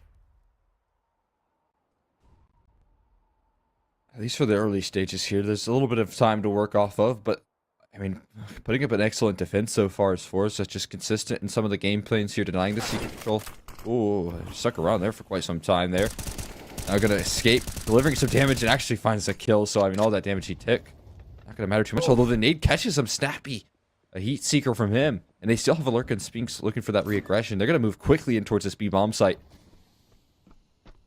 All their T's dotted, rather all their T's crossed and all their I's dotted as the bomb goes down behind the smoke. Dia annihilates Kenzie for another pick. Still an advantage to work with for ENCE here on this post plant, as this time is going to continue to tick away from forZe. They don't have any kits, rather that they do on Jerry, but he's a bit too far away for my liking, and for forZe as well, as they're already calling this one off. Not bad idea, although in the meantime, Nori, I think he got caught blindsided. Spinks was so patient on that lurk. He was just starting to collapse in upon Mini, so he was going to be another X factor they had to deal with. There you go, instant quick recovery after a lost round in the previous. Looking good to do so as well. You see that initial trade come through, but once they kind of find an answer for that position on Zordy, that was really forward in secret. If you could find that kill, the quick reaction that ENCE made to kind of fall in line towards that B bomb site, you know, knowing that there isn't much else present to smoke, you're really expecting Zordy to buy more time. And so reactive plays from ENCE are working out for at least 2. And now this might start to lead to the ENCE that we've been waiting to see all day. I think that was really well played from them, right? They just abused forZe for their very lackluster grip on crucial points of the map. I like this adjustment, though, here coming through from the forZe roster. I mean, Shelfie, effective on the rifle. He has an AK in his hand, and even trusted him with the secret position. You're trying to deny some of this control after a couple of rounds have gone wrong for you in this position. You know, getting that lower bomb site control over to ENCE has been a real liability. So, entrusting in one of your stars to cover that ground, and you know Shelfie is good for a kill or two from this position, but revealing it now as he throws that one-way smoke. Shots being fired off back and forth. That one way doesn't get anything done for them. Shelfie just decides to hold the line. Actually, no, he's going to go back up. Not spotting anything, though. Decides to make the audio cue and get out of dodge. A minute now ticked off of the clock. It ends with full outside control. Still need to get into one of these sites. They're going to do so. Who? One spotted out in the generator. Nice pickup there from Hades, but short-lived success. ENCE able to double down there. And a big double at that, leaving D-Hall on 3 HP as well. Worse for wear. But walking away from the situation, forZe could find a quick recovery in this round, but a collapse in towards A could be very strong. The reposition, they've made their way in towards Hut. Over on that CT side, you might not get caught off guard. Maiden, what will he see? 1, 2, he finds 2. Trigger discipline, but oh my God! Misses his opportunity in a big way. That's a heartbreaker. Nico, no! Oh, man, that hurts. That hurts. And this round's gonna be lost because of that one play. Oh, dude. Nico knows the best way to put that one right there, man. My God, was it just a replica? Even more opportunity there. I mean, he spotted 2. This game is awful, isn't it? Disagree with you, but sometimes it has its unfortunate moments. I don't know, man. It just stings from a viewer's perspective, too. That hurts. What are you supposed So well to say lined about up. that? He took his time, you know. I mean, everything was kind of fanning out for success there. E-Hawk pressured, and he gets overwhelmed. This fast-paced aggression, at least Maiden looking to recover off that. Madden, rather. And now the re-aggression coming through. Snappy ready to deal with it. One escaping. Shelfie does get out of dodge and ducks in towards the secret once again. Actually, I don't think they cleared this out last round. Only expected it to be on the... Oh! Ooh. Another miss, man. What is up with these whiffs in the past few rounds? Still not the end of days yet. Azori's come back with a double. Even wants a third. Hades doesn't miss those freebies. We're still even Stevens in the 2-on-2. Only one to defend this lower site right now, but ENCE still taking their sweet time yet to actually go into one of them. Split up the defense 1-to-1. This is a forward position here from Kinsey. If they do want to walk in towards control, it could be disaster waiting on the other end, but instead they're going to open up that single door, and that does leave Kinsey rather exposed. Now, revealing the position of the 2 remaining. The smoke will come out, but Kinsey's repositioned here. Hasn't shown his face just yet. They're going to plant inside the smoke once again. This cover is being held. Sortie, or rather Hades, was watching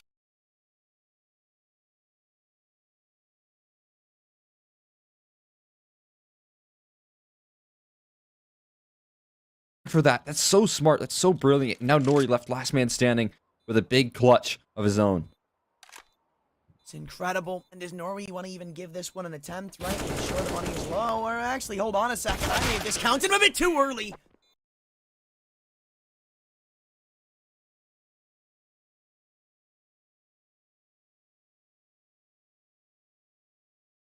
Snappy on the off angle, reimbursed for the shot. Picking the op right back up means ENCE level out what they should have in the previous round. forZe should be taking an eco. There you go, finally.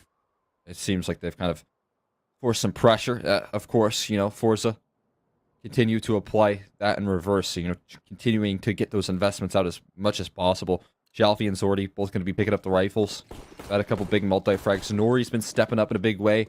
He seemed like such an experienced player on this team, even though he's relatively new to this roster. I mean, showing up with so many big rounds. Is this a Bison? Seriously? I like it. I love it. I love it. I wonder if there's a legitimate reason for this, though. Because, I mean, I'm being serious. Like, maybe they think this is an eco, and with the extra mag capacity, they were going to try to go for a play into the A site and just try to, you know, run and gun with 60 bullets. Like, I'm actually being serious. I can see it. I mean, Madden has made a great case for that MAC-10, though. Or rather, Snappy, I should say. As he is the one finding 2 kills on some of the pistol players. Now they kind of get revealed a force by here. Gonna reposition in towards lobby. Oh no, Kinsey finds 2, dropping that but no. Recover there from Spinks and Hades. And holding on steady. Sorty gonna drop down the fence and are gonna be good to meet them here on the speed side of things. Revealing the position there. Great molly thrown in though. Just gonna kind of isolate him, nullify him from stopping the plant. Well, they didn't hear the tag. He was too far away for that, but he is still going to take his hat off for this 1-on-2. There are plenty of 1v1s to isolate here in the scope of Hades. Here are the shots fire off, and Spinks, he knows where both of them are, and he picks off the first. Hades last time in this spot missed a crucial shot, but now knowing he's low, pulls out the Glock, dancing around the pillar, and another clutch denied for ENCE. 2 in a row now, and that should break the economy finally. forZe have been forced off of a force buy. After long last, I mean, the economy's been so good for so long. And that one almost made a case for another successful force buy for them. But here, I mean, this is where you want to pull out the PP Bisons. I think they've kind of adjusted off of that and are sticking to the MAC-10s that have had all the success in that last round. So much damage done from them. And a chance to maybe build up a little bit of a good T side. You know, if you're going to give yourself on ENCE a good comforting T side, I really think this is going to take it into a third map. I know it's very early to call that, but...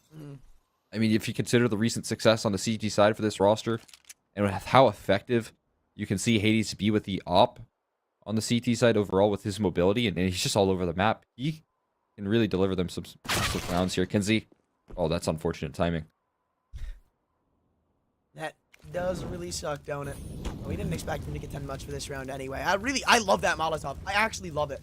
Because now, here's what I'm thinking, right? Again, with the buy, I really think that ENCE assumed the last was going to be the save from forZe, and then after that rifle gets called, after they know the players have armor and it's a force up, they know this one has to be the save, just by process of elimination. So, thinking, very common thing nowadays is to just get like a Deagle, get a Zeus, get an SMG, and sit close and hot. Like, I love that molly. Yeah, very good. Shalfie did try to find a Zeus kill on his way out there. Love that. Keep it up, Shalfie. Trying to style on him. And, you know, that kind of does show that he is still feeling very confident in this matchup. And he should be. They're up a map. There's not a lot of pressure put on them, at least for now. It might become soon that the pressure starts to mount if they continue to lose some of the CT side success. But you have the weapons out once again. You have Shalfie playing very forward and aggressive in that outer yard. He's taking a lot of those aim duels towards Secret. So, and some of those win conditions that Jerry was talking about here. But Madden, so aggressive. That's 1 kill. No, denied. But quickly traded out with the MAC-10 doing incredible damage. And Shalfie has found himself last man standing so quickly, so early on. The one silver lining is this flank that he has come off. But, I mean, soon they're going to expect either a ramp aggression or this long flank coming through. And they're turned around already. Spinks will drop, though. Not another attempt at a clutch. Surely not. You know, on the hands of Snade or Snappy. I don't know what I was... You know, Mix between Spinks and Snappy, maybe? Nah, Snades, baby. ADs. He had the op of Hades. There you go. There you go. That makes much more sense. Hades op in Snappy's hands, Snades. There you go. You nailed it. You're just saving time at the end of the day. Of course, yeah. That's what we should start doing, right? Like whenever, like, Dia drops Spinks a gun, Spia, you know. There you go. Oh, and then you're just like, oh, well, now I know what's going on. Quickly. I mean, we can try and change the game. Change the meta of commentary. Easy. Okay, well, Dia has a gun from somebody right now. Like, I know that much because it says unknown user. There you go. That track. Giving up the game a little bit here. Phantom Disruptor is cringe. Change my mind. Oh, I won't try that. That's for sure. I see some out of yard pressure. It's blinking, right? I'm not crazy. That stat track gun is blinking. Might be. But yeah, he's gonna get caught off guard soon. There's 2 players in secret. He might get flanked, but he might be able to pull the pin on this mini flank beforehand. They think it's clear, and oh, are they wrong here? Now this pressure's starting to come through. Diha just trying to hold the line, but Kinsey drops some. This collapse in upon the 8 bomb site. There's one more to deliver. Jerry has been baiting the teammate, but maybe for a good reason here. If he can try and find a couple kills, he could really set this round awry. Maiden gonna turn the corner. Madden rather dropping down quickly, and Kinsey. Not much that you can really do here. So low on HP, but he is gonna slip out of heaven. 80's gonna drop here soon. No, Snappy saves the day. Snady lives on for now.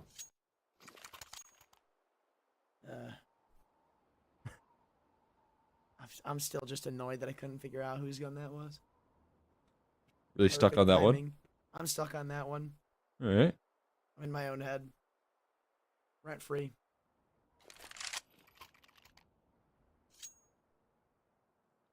I'm out from forZe. I think they know the implications of really dropping too much on the CT side.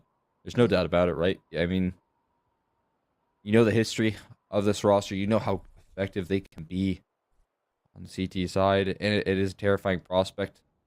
You do have a lot of firepower offered up for maybe some T-side success right now, but ENCE really making a case to try and pull this one into a third. Mirage would be such a phenomenal decider between these two teams as well.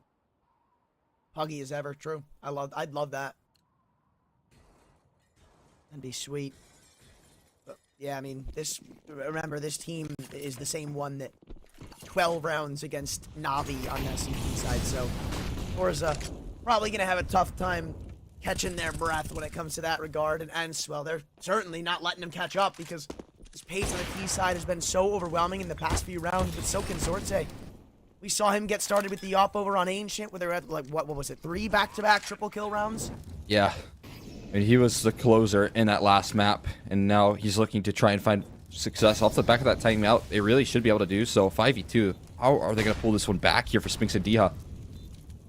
I don't know if it's about pulling it back. It's more about just doing damage, leveling out some of the CTs, denying money, but that's not a way to do it as Diha falls. It pushes things to the 1-on-5. We'll get one not looking the right direction. Now it's just about spamming them out of the backside boxes down. 3 people swing, and they don't fall. forZe, stay on top for 6, but you still need more. There's no kits. Is there? There's not. I think they have enough time, though, nonetheless. Yeah, they are good. Man, that was a very, very close. I started to sweat there just a little bit. If Jerry wasn't quick enough to get on that bomb, oh boy, that could have been a disaster right there. forZe would have been kicking themselves, but they find their success nonetheless. Like you said, damage was kind of the name of the game there for ENCE, but they don't do too much on their way out. But anything else they can find, I mean, if they could win the T side of Nuke, I think that we're likely looking at a third map, given the fact that, like you said, that 12-3 half that they were able to gather on the Navi, and just in general, the CT side comfort that is held from this ENCE roster.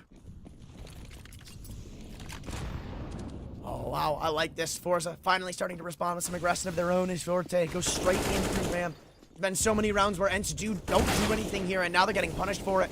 Norway, Jerry, both at the back of the A site, defending with their lives on the line through the smoke. Norway goes! Oh! And Spinks will be able to equalize, but still Kenzie and Lobby need to be taken down. Hades doesn't deal the final blow. A 1-on-2 from Spinks. And as he takes him down, it's all up to Shalfie, the star of the show, the new recruit. And they're both trying to play around the timing. He walks into lobby. Wow. Spinks has got the angle on top of the blacktop, but looks away. Timing. And Shalfie comes out on top with the op recovered. forZe have tied us back up. Oh, what a confidence builder that is for Shalfie. Again, Spinks just struggling to close out on some of these clutches that he makes look so possible. Man, what a round right there. Shalfie finds a perfect way to react, a perfect re-aggression, and just, you know, a little bit of timing favoring him. At the end of the day, the reposition of the crosshair elsewhere, away from that squeaky angle. I mean, it looked like he was playing that so perfect right until the final moments. He falls short.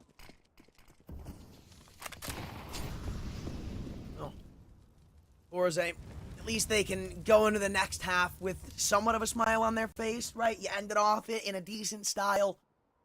But, like, I don't know if I can really think of any way that forZe come back into this game regardless, right? I mean, it was yeah, sure, somewhat impressive T-side on Ancient, but not enough so, right? And they might not even come out with this round.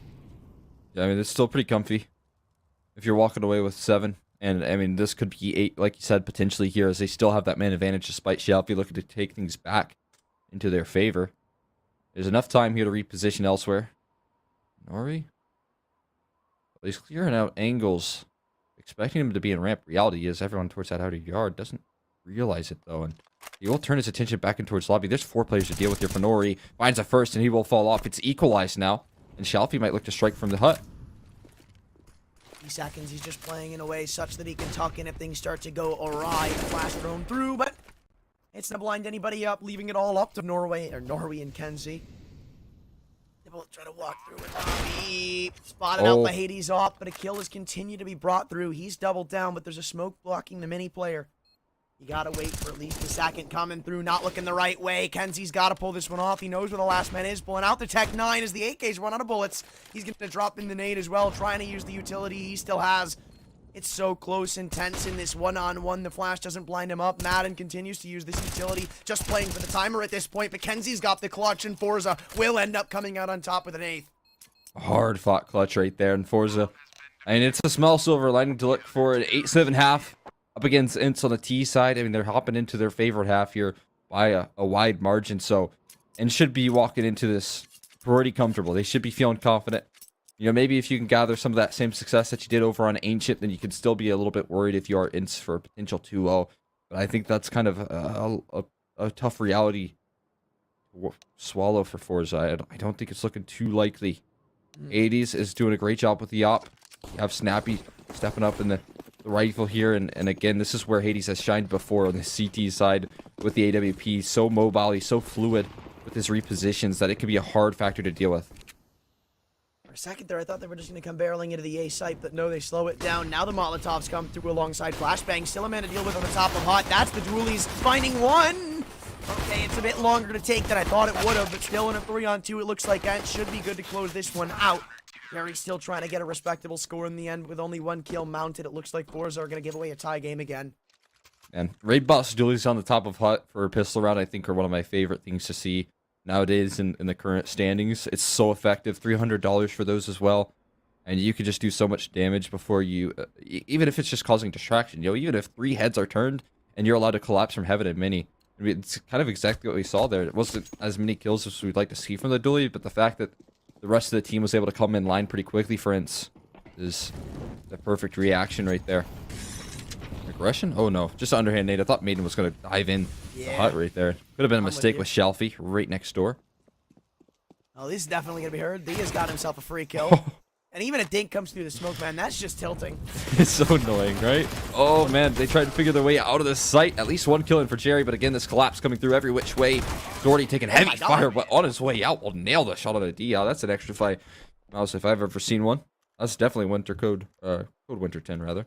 That is 100% Code Winter 10. No Kizzy. Sorry. No Kenzie. Okay, you should now apologize. I'm sorry. There you go. Pinnacle odds. They still favor forZe. I wonder for how long that'll remain true. If they can maybe pull off a map there. A little knife in the back there. No worries. Maybe there's worries, actually. Deagles on forZe. There's a little bit to worry about, right? Always is. And there have been so many times this series where we say, it's just Deagles. Smile. Nothing can happen. Smile. And then something happens and we look like idiots. Right. They've already started this round off right. Still needing more, though, before I can confidently say that one of these teams is coming out on top. Hades will continue with a one-man advantage, but it's not impossible for forZe. With all this damage inflicted onto a couple of these players, there's definitely a chance for them to steal a kill or two. No doubt about it. Good angle for a 1D here. Hades posted up. A1S looking to become that up with the tripwire shots that he's holding the angles for, but nothing found out. They're going to deny the collapse in towards Secret, and Hades will close out the deal there. For this first gun round, he could drop over a rifle, and that's exactly what he does. D-Hog going to get that, and there goes the op as soon as possible. Love that from ENCE. Making sure that they start things off on the right foot here on these gun rounds, and the right foot certainly is getting that op in Hades' hands. Right, yeah. I mean, getting that as soon as you can so he can get warmed up. Fired off into Mirage, which will arguably be the spot where he can have the most impact. We've seen Oppers single-handedly take the helm of some games on that map, so you want to make sure he is as comfortable, as happy as possible as can be going into that map. Exactly. I mean, it was an extremely rare lacking performance on Ancient, so I wonder if he starts to fire off, what the real chances are for forZe over the grand schemes of this series. You know, you can catch a map off of them, but can you continue to deny Hades his success that he looks for so often? In secret with Yop hunting, spots one out, and always just going to hold this angle. He's been spotted, though, I believe, from Finzi. Might need to call in for some reinforcements, but he'll fall off, simply put. And a slight bit of information gained here from the defense. Now forZe are going to take their business into the ramp room, though, where only Snappy is waiting. There could be a rotation in through J-Hall, but he'll have to delay for some time, and that's what he's done, but the trade is instantaneous. Molly blocks the angle, and now they're just going to have to hope that the reinforcements come in time towards the lower site. Hades is the only man here with an off. And forZe slow it down, but not for too long. D has now been taken out. And this A-site crunch could be in full effect here shortly. 40 seconds separate us from finding out an answer. There goes Hades. And they really have free reign at whichever site they please. kenzie even spotting the man in mini space. He's almost certainly going to... No! I thought he was certainly dead. I'm with you. I can't believe now. he walks away, but yeah, it's likely to be a save, and what a hot start it is to the gun rounds there.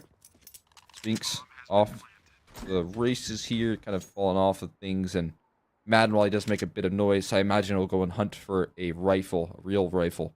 There's one MP9. down. Definitely over towards that credit card position.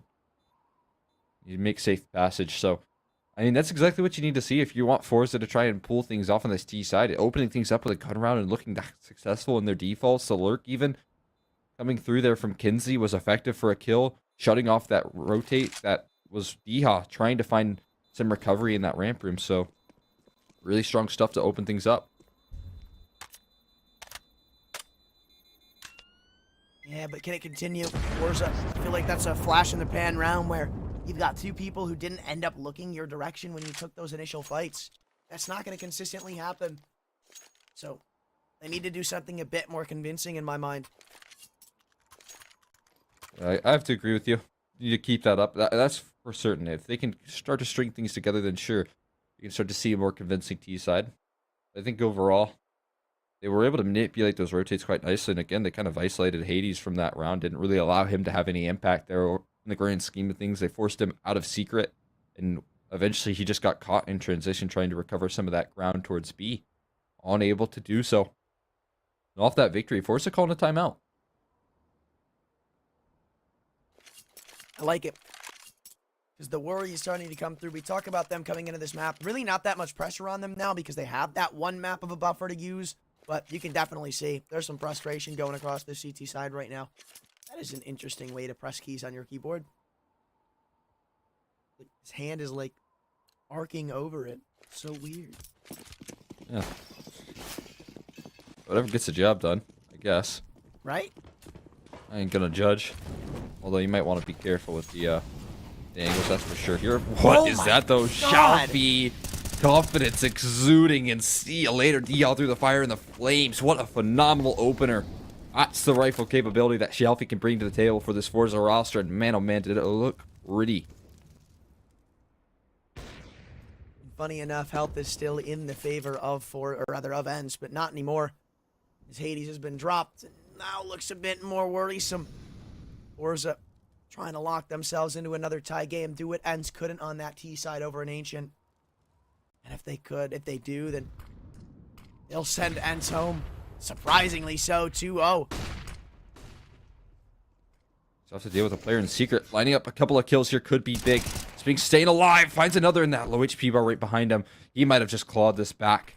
And forZe, it looked like they had such a hot start with Shalfie opening things up, so already following suit. But now it is just Shalfie looking to close, and I don't think he has any interest. 45-second save is in the cards here. And in the 3v5, I mean, man, can you just entrust in Spinks to claw rounds like that back? And Madden, who has been such an X factor in this series, as that new pickup, just kind of standing in this roster for about a month now. And in this one, in the grand final of all maps, of all games to show up, he has done so often. I feel like Shalfie is usually LMS. I don't know if that... I'm not trying to say anything, but... Yeah, I mean, it definitely is. He's more so in that position to try and clutch out some rounds here, alongside, you know, another Nori. But I do give him credit. I mean, he did find that opening pick, right? Yeah. He found the first kill, so I mean, even if he is last alive, he got his one, right? And it was an opening kill. He's right. But that just goes to show that one pick is not going to win you a round against ENCE, because again, it's like a lot of these rounds that they find successfully come with ENCE dropping the ball hardcore. We can even see that over on the T side where there were a couple of situations ENCE definitely should have come on top with some rounds. And even over on Ancient, right? With that CT side, I believe they threw a couple of like 2v4 and 3v4s away. Yeah, and a lot of clutches just weren't favoring them right there. I mean, they were able to pull off a 3v5, so ENCE making a better case for Nuke. Obviously, I think that was always going to be the case at the end of the day, given this is their map pick. But kind of getting bailed out in that 3v5, I think, really is going to be a promising sign for things to come here for the remainder. Although this good secret control gathered, I mean, they're down in towards that lower bomb site. There's kind of far rotations to be had. Snappy's just joining up in this defense, and that glass has been heard. One and caught in no man's land with a nade out, but oh, Hades helping out with a kill and makes it a double. Almost a triple, too. Thankfully, the trade is in, but nothing more than that. Still need more people to deliver right now. And with how close that previous round was, I mean, you win this if you're forZe and you send ENCE to an eco, you give yourselves another chance at stealing away this tie game. But they're positioned so well according to where Shalfie should be coming through. The glass broken, so they understand that ramp is probably his point of approach coming through the vents. It's Spinks, plays behind his dead teammate's body for a 12th, and now it's forZe. We're going to have to take a save. This should be 13-9. Great little recovery there from Spinks. If he wasn't shining like he did in that round, I think that round could have very quickly gone awry. I mean, they were finding quick trades on the forZe roster. They were finding so much success, and Spinks was that last line of defense. He was that last man standing in that lower attack that if he fell, that would have been a post-plant 1v2 potentially for forZe to work off of, and a great reaction, a great recovery from him. Needed to step up, and he does so. Up against pistols now, though, is ENCE. Looking to continue their success. Definitely an easier round to do so, but like we've always said, Eagles have been lethal. Yes, sir. But actually, not that much in this game now that I think about it. So, I'm not going to hold it to them just yet. Still very slow from both of these teams. forZe trying to manipulate their way into outside control. Hades a bit of vision above the smoke. Spam coming through, and Kenzie's Herd being tagged down. Spam comes through from a couple of these CT players, but only one kill comes out of it. In fact, a lot of damage now inflicted as forZe have a couple of low targets they could try to eat away with. Dia reloading that gun could get caught out, and he will. Kenzie limits his impact as Hades spots the gun being recovered. There's nothing he can do about it. Can't pull the trigger fast enough. It looks like they're going to try to run boost to the other side. This could catch him by surprise. The scout may have a free headshot lined up. Should be seeing the barrel here shortly. But no, just barely playing the right angle. And he's just going to get taken down. Spinks doubling up. And make that one, I'd say, pretty quick. Yeah, quick and easy there. It could have gotten a little bit expensive for ENCE, but they hold steady nonetheless, and only given up one round so far on that CT side. It's very limited success. That flash in a pan round that you mentioned, you know, it was really well put together. They were manipulating some of those rotates nicely, but since then they haven't found that same success. Even when they've been up a couple of players, you know, in those 3v5 situations, ENCE have now figured out a way to close out those rounds. Constant aggression towards the outer yard. 80s playing Overwatch as Diha pushes up close. I don't know if you heard the footsteps of the man behind the smoke, but he certainly is playing like he knows somebody's here. Waiting idly by as Hades has his cross. They have such a strong setup towards outside right now, and forZe are definitely not going to be able to break through this. Hardy mounting themselves in a 5-on-4 with damage inflicted onto some other players as well, taking their sweet time to choose where they want to try to approach. They have a little bit of time to work with, but they continue to drop some of those numbers and HP bars here. Spinks on the boosted up position towards Hut. Top of it. Oh my god, Madden almost goes down to the spam. That would have been terrifying. But they hold their positions now. A minute left to work off of, and it just seems like they're going to commit towards this A bomb site. They got a molly, likely going to head in towards the top of Hut with the current position of Shalfie. They're ready to pop out of this door. Maybe they can catch him off guard here, potentially, with the numbers. Yeah, but again, timing is everything as the Molotov comes through alongside Smokes. Madden might just swing, trying to play anti-flash. They all line up for him. But they're lucky he only walks away with one. They continue to lock in these one-for-one trades, and now hold on a second. Oh, no. Or maybe not, walking back into the molly. They know where Shalfie was. Again, another clutch situation. And you gotta wonder, right? It almost seemed like Norway was waiting for his teammate to come in through mini. Why is Shalfie going all the way around there? Seems like he's consistently not really playing with his team in some of these rounds. Yeah, very unfortunate in the reposition right there. I'm with you. He could have collapsed in towards Mini. Might be a little bit of nerves showing up. He doesn't really want to take too many aim duels. He has to punch in those numbers, but Hades is looking to deny that. There's 6 seconds, 5 now. He doesn't have enough time. He's just going to simply stick the bomb. No, instead he falls off. He's going to save once again. Shalfie nullified in this round here. He finds the kill, sure, but ENCE are just moving closer and closer to that 16 mark. I mean, look. I feel like Hades was offering himself, or when when Norby was actually burning in a Molotov, I feel like Hades was offering himself up for free on Silo, trying to find the player in the single vents. That could have been another free kill for Shelfie. And again, it just seems like he's individually a great performer, but as a team player, he's costing forZe a lot of big situations. Yeah, it's an unfortunate position that they're put in here. I mean, definitely need him to have a little more impact in some of the lurking positions that he's been put in. Tries to make his way in the mini, but some indecision consistently showing through from Shelfie. And we talked about it. We need him to be firing on all cylinders. Alongside the likes of Zordy, those are the two heavy hitters that you can really rely on. Those are the ones that kind of stepped up to the plate. I mean, there was a full team effort over on Ancient. But throughout this entire event, I mean, Shelfie has been an incredible opener of rounds consistently. I mean, so many opening kills for this man. And I think that ENCE have done a good job of scaring him off of some of those attempts. Mm-hmm. They're looking really comfortable to close this game out to, or rather 16-9. I don't know what I'm thinking 2-0 from, but this buy from forZe means everything. You've got 3 players buying down to literally $0 left. You need a bomb plan here. Nothing else can be accepted.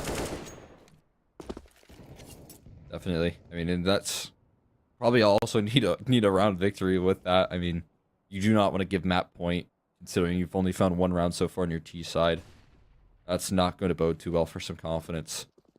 There's a little bit in reserve as well, but the execution, the smokes towards the outer yard, going to try and isolate Hades. But man, has he been such an effective player in terms of not allowing it, in terms of repositioning and trying to get into different positions where he can shine, even despite getting smoked off the angle. But in this round, he'll fall off in towards a more passive approach, in towards CT spawn, trying to play Overwatch in that mini position. And it's up to Diha to offer up a lot of this defense. Yeah, Hades has been very fluid. That's going to be difficult to deal with coming into Mirage now. Dia, who's been getting leveled a lot of the times he was tested, once again going to try to get one over down and lower. He gets pushed from every single angle. He's got to play around this silo to perfection. Another man's already come out through the double stack, but he isn't ready for it. 1-for-1 trade as the lower site's now compromised with 30 seconds to go. They're going to be able to cross out to get this bomb down. Snappy not weary of Norway's aggressive push.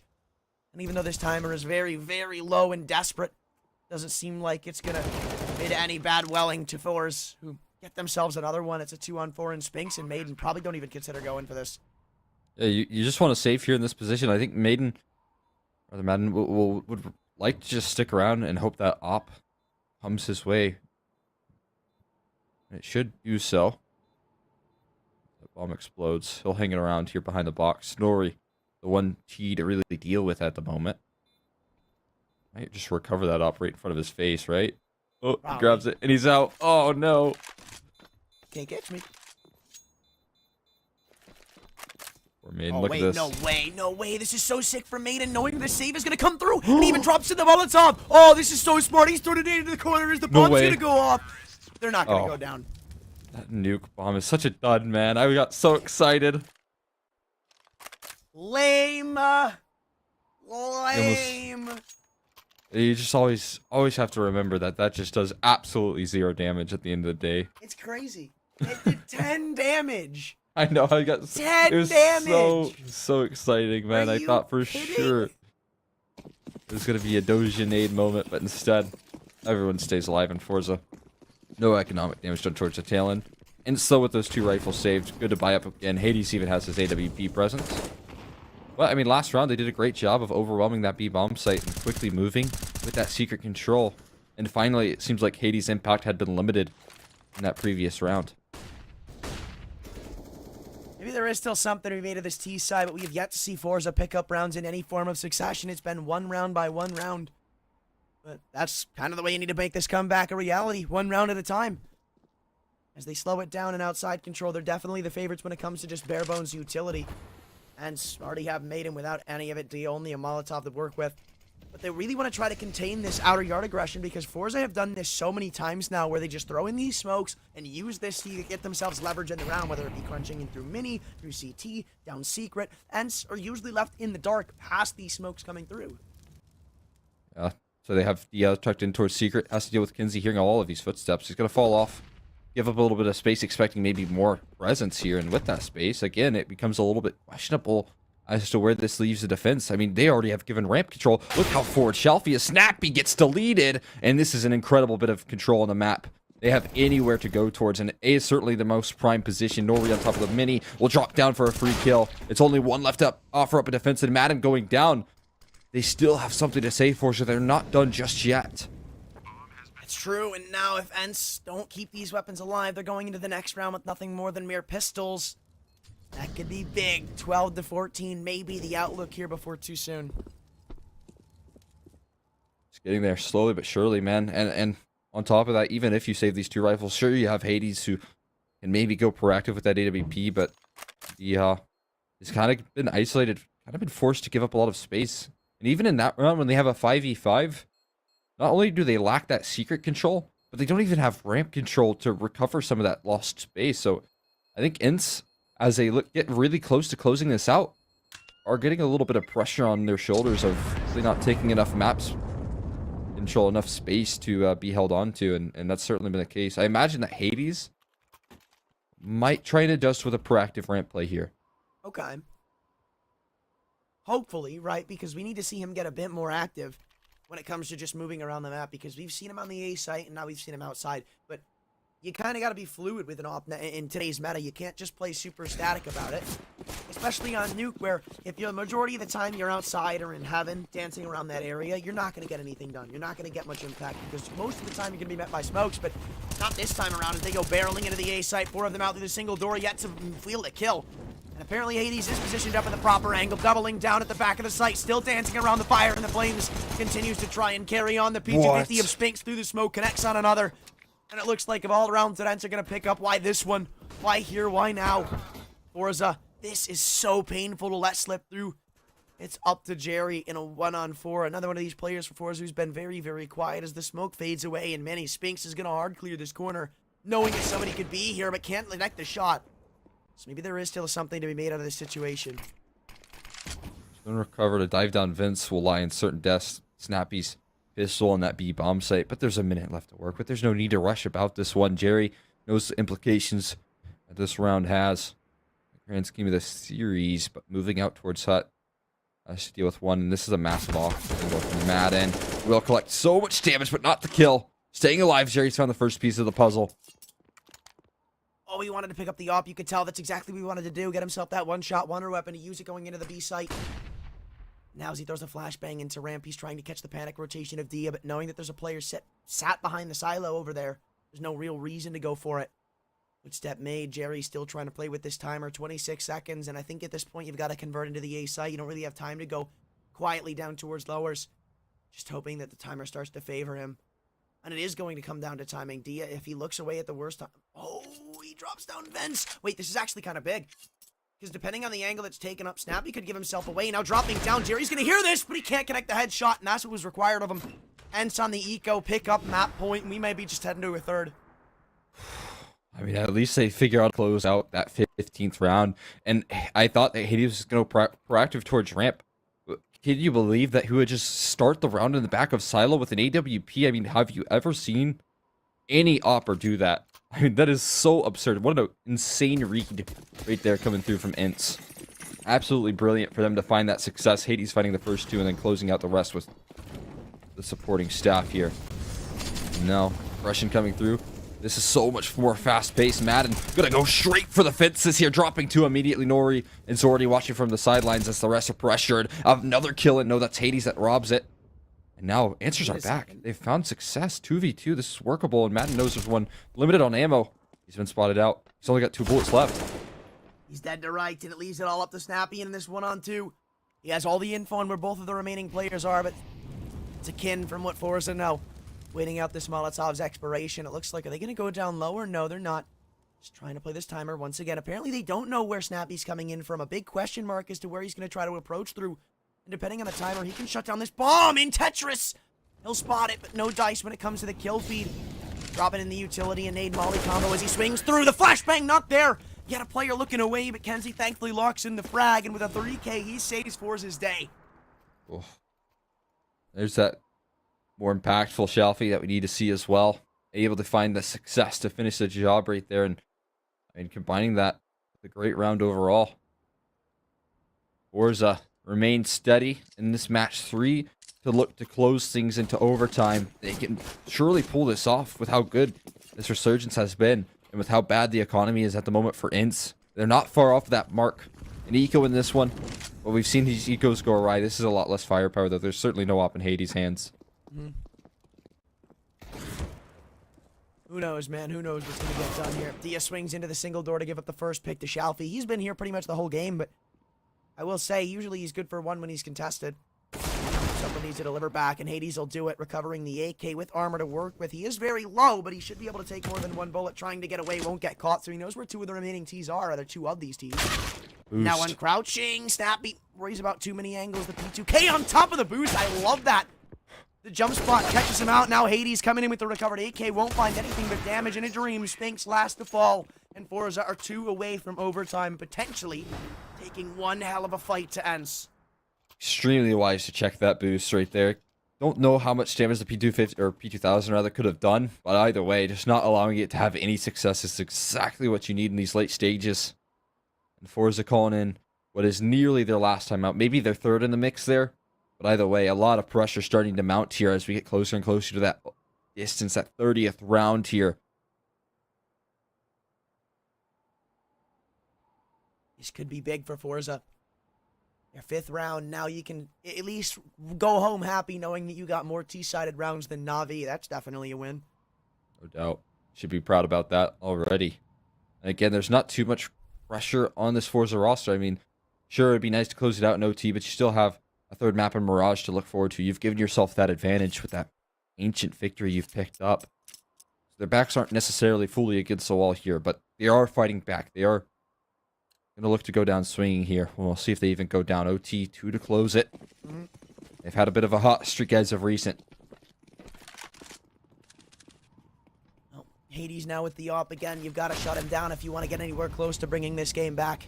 Very doable, though, because of the investment of ENCE. If they lose this round, they're back into eco territory. Hades spots 2 over on that outside cross, but can't connect onto any of them. Now forZe continue to root themselves into a lot of map control. Jerry's crossed free of charge, and I don't think that was called over to Madden. He'll go down unexpecting of Jerry's forward position. There wasn't even cross smokes thrown out. He just runs, barrels it in. Now looking for the trade there. Snappy getting pressure. Jerry hunting for the kill, but holds his ground instead. Knows his positions are valuable. Jerry doubles a second one in. This could be 14 for forZe if they're able to convert off a 3v5. That's all they need to do, right? And this is such a prime position. I think they're going to look to group up in towards that A bomb site. You can see that's where bomb is heading. Gotta get something done here, Spinks on the Raptors. Somebody's got to deliver a multi-kill, and this angle's usually only good for one, and there it is. Traded out. Kenzie and Norway have done the impossible. It's up to Hades. And it seems like he's aware of Kenzie's cross back into the big garage, trying to dance around with the op, or actually no, just uses it as leeway to get back into this site. Flicks away for one. Seems like he's going to give this clutch a good old college try.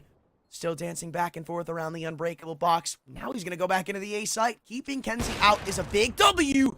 That could have been a big leeway to get back in. And Zordy on the off angle. It's so ballsy, but he takes the pick anyway. forZe send it to the 30 rounds. ENCE with nothing more than SMGs and pistols to try to hang on to this lead. Oh my god, forZe are not done yet at all. What a round to close things down. Jerry, man, at the helm of it. 2 entries, and then the quick trade that comes through after he goes down. He just swings so wide. It forces that crosser to adjust so far, and the trade that comes through, forZe are seriously looking to take things into overtime right now against an ENCE that has looked incredible on the CT side. And no way you start things off with a spam like that. Jerry has delivered an opening with the help of Shalfie to finish the job. And Madden forced to watch from the sideline in an all-important round. Kills, kills, kills. Continue to come through right now. And so they just keep getting decimated in these one-on-one. Spinks and Snappy to try to deny this from being an actual reality. And it doesn't look like that's going to happen. forZe have done the impossible. Down 14-9. They've pulled it on the T side, no less, into overtime. And the animals on Nuke. Seems like they've turned to domesticated ones as they are just getting met every round by untapped force aggression. Wow, did not expect that at all. Like you said, an insane comeback. Even in eco that ENCE were able to get, you know, a half buy in the mix there with Hades saved up. I thought that was going to be the final nail in the coffin with him finding success with that AWP. The fact that we're in OT here and now is so insane. forZe have held steady. Jerry has been so good in these last 2 rounds as well to get them there. We're seeing more impact as well from Shelfie. Doing a great job of finding some more effective openers, being more proactive. That's something we talked about early on in that T side. It was some of the reasons why forZe were limited in their success. We are seeing an adjustment from Hades' position, though. He starts things off into the ramp room. He is going proactive. He does start things off with an opening pick, and Hades, what we talked about, might have been necessary. Being fluid with that AWP, and he has started things off right in OT. ENCE, I still think they're going to need a whole lot more. Oh my god. That. I mean, for forZe, you're not really relying on winning all of these rounds, but I mean, it's just the tale that stands the test of time, right? When you choke away match point, they always win at the first round in overtime. They always do. It's just a rule of thumb. Might be that pressure that's lifted off their shoulder. You know, so hungry to close out, so hungry to find that 16 mark. And man, they make it look easy. I mean, Hades, so adaptive on the op. He starts things off in ramp. He ends things in the outer yard. But I think on top of that, forZe were lacking that secondary smoke to allow for safe passage. That would have made things a lot easier.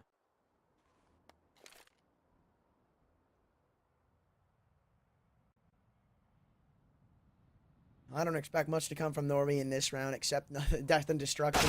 Walks through, maybe he gets a headshot, but no dice. Spink shuts it down. And ENCE once again recapitalize on this lead, but for forZe at this point, you're really only hoping for like 1 or 2 T-sided rounds. It's not about dominating ENCE in this first overtime half, because it was your CT side that really showed up. At least in the beginning.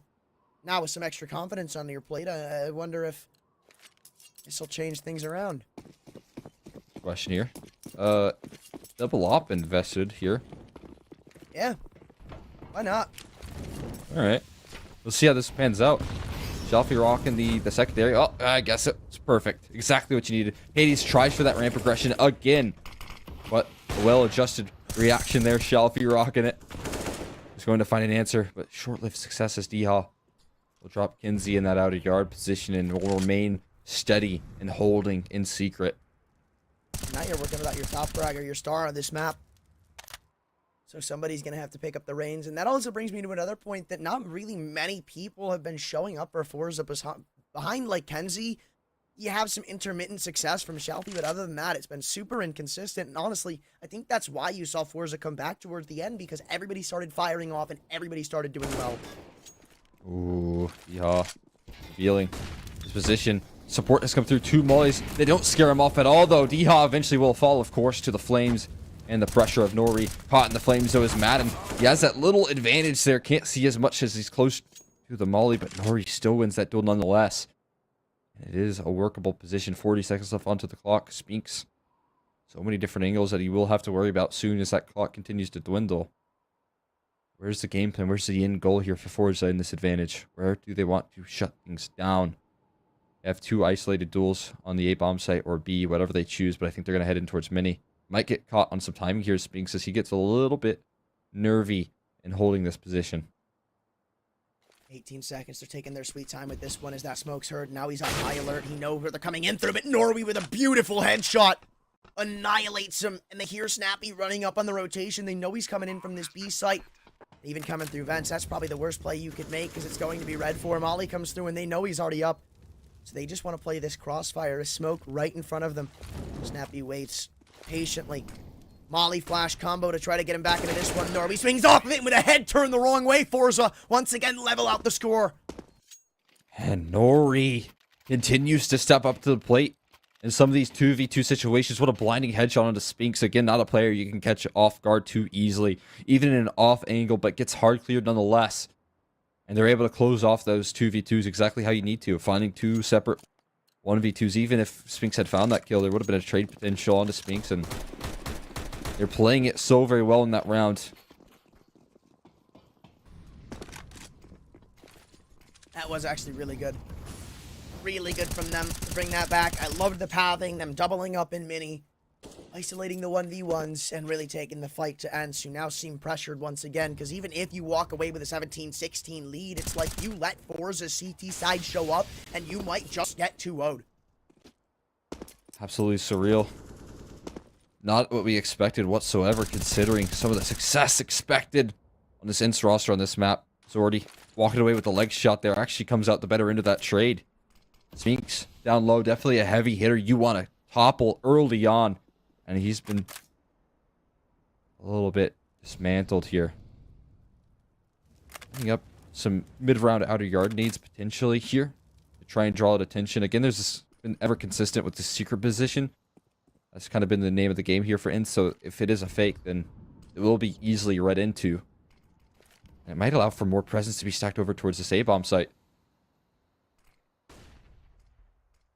That's the end game plan, at least so it looks like for forZe, who line up a lot of utility on the top of the roof. No, they're actually going to use this to try and pull rotations and go into the ramp from Hades with the first through a smoke. Madden's also taking some damage to a Molotov and now seeing absolutely nobody left in lobby.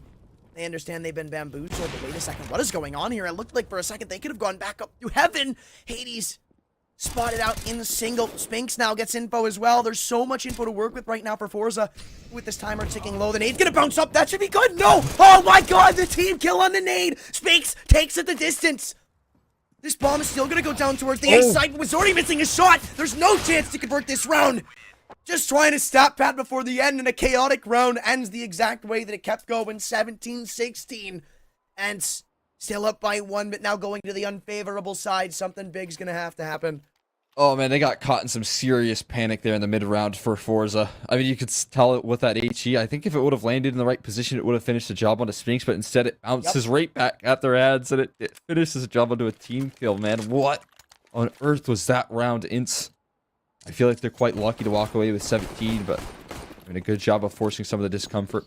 It was a good T-side half that ENCE was able to put together as well, so forZe not over the hills just yet for this 2-0. They still have a little bit to close. Oh, and Zeri hears all of the footsteps towards outside. They haven't really done this yet. He's going to be behind 3 of them, and he should be able to get at least 2. Bomb still and allowed to go down towards Secret with a trade allowed from Snappy.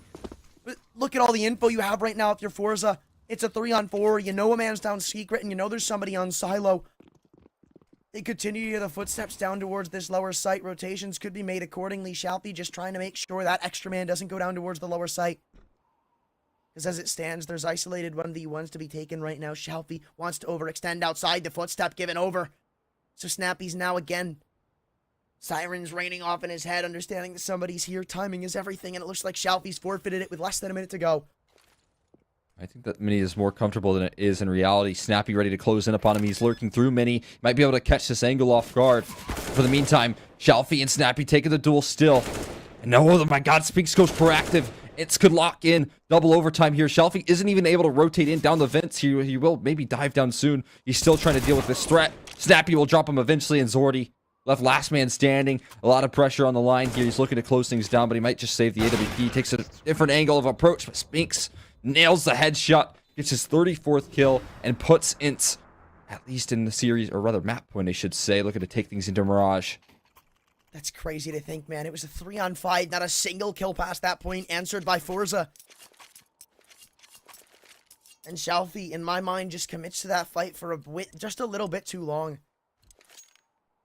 Same with 1v1s being offered up over at the B site. There's a lot of places where that round just falls apart for forZe, where they should have been tying this game up again, and they should be contending for a lead. Now they're contending to stay alive here once again. I'll be proactive. Oh, but dropped early. Snappy again able to get the better end of that exchange, and 4v5 to start things off. ENCE are hungry for the third map despite the struggle to close. Zordy does have an answer, at least equalizing into the 4s. So still, it's not the end of days just yet. The smoke blooms over on the Squeaky Thorpe. All of these T's are isolated right now. You've got one in Squeaky, one towards Mini, or rather one in Blacktop, one outside, one in the vents. A lot of opportunities offered up to ENCE, rather offered up to forZe to find ENCE players. And they continue to take their sweet time. It looks like they're going to convert into the A site, but maybe not as much utility as they would have wanted. One of these spots is going to have to go on Molotov. You have that checkbox for top of HUD, it seems. And I think Dehal is going to try and collapse in upon this A-bomb site here. Through the vents. They are ready for this attack, though it seems relatively prepared for it. Nori going to be flamed off the angle. ready for the collapse in upon forZe. No, but they dropped the fence actually instead. They changed their pathing, and this is good here because DL is already forward and positioned. Still, no smokes to isolate this ramp player, but him missing a shot's going to allow you in a 4-on-4 post plant with a lot of map control in the back of the lanes, but Spinks offers up his shoulder behind the gap of a smoke. Zordy takes it the distance, and forZe will have to pull out this retake, but a bit easier to do, maybe not so much. Keeping it equal, keeping it equivalent. This op is not going to be favorable. It's not the weapon you want for this situation. Snappy waiting for the drop to come through on the site, and Norby was not going to be able to find the angle. As a flash comes through, he turns away just easily in time, hearing all of this info. Dia might be the man to end it. Everybody's playing so smart and patient, and it ends as quick as it starts. ENCE, there was a scare there for a moment that they were going to allow the comeback, but no, forZe denied of it. It's so close, and even they're shaking their heads knowing it got way too close towards the bitter end, but hopefully they can use that anger to carry them through this third map, because we're going the distance, and we'll see you on Mirage.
I'd say it's a bit of an interesting finish to Nuke. After allowing forZe to crawl their way back into overtime, they grant them life just to rip it straight away from them and head to Mirage, now having this series equivalent when it comes to the map standings. 1-1 as we head to the knife. Yeah, I mean, this map decides it all here. It decides who's going to close out this grand final here. Knife round, kicking things off. I mean, I think the most impressive thing about this is that, you know, forZe taking this into a third map of Mirage, they have some pretty good history throughout this event on this map. They have an incredible victory over Big in the quarterfinals, you know, taking down that roster pretty handily. A 16-9 win over them with 11 rounds on their T side. So, you know, there's a lot to be worried about here, despite ENCE closing out Nuke. Yeah, right. I mean, ENCE maybe not the most comfortable on Mirage, but again, it is a very basic map, so it's not like not necessarily having the most in-depth experience on it is going to prohibit you from understanding how it plays. But here we go into it anyway, with forZe getting the advantage of starting out on the defense. I wonder if that's going to start them off in style. I imagine it will be. They still had a pretty comfortable CT side. There was a little bit of a clawback in their last match versus Big, but overall, they should be still feeling comfortable again. You know, losing out Nuke, it wasn't too big of a surprise. They put up an excellent fight on that map.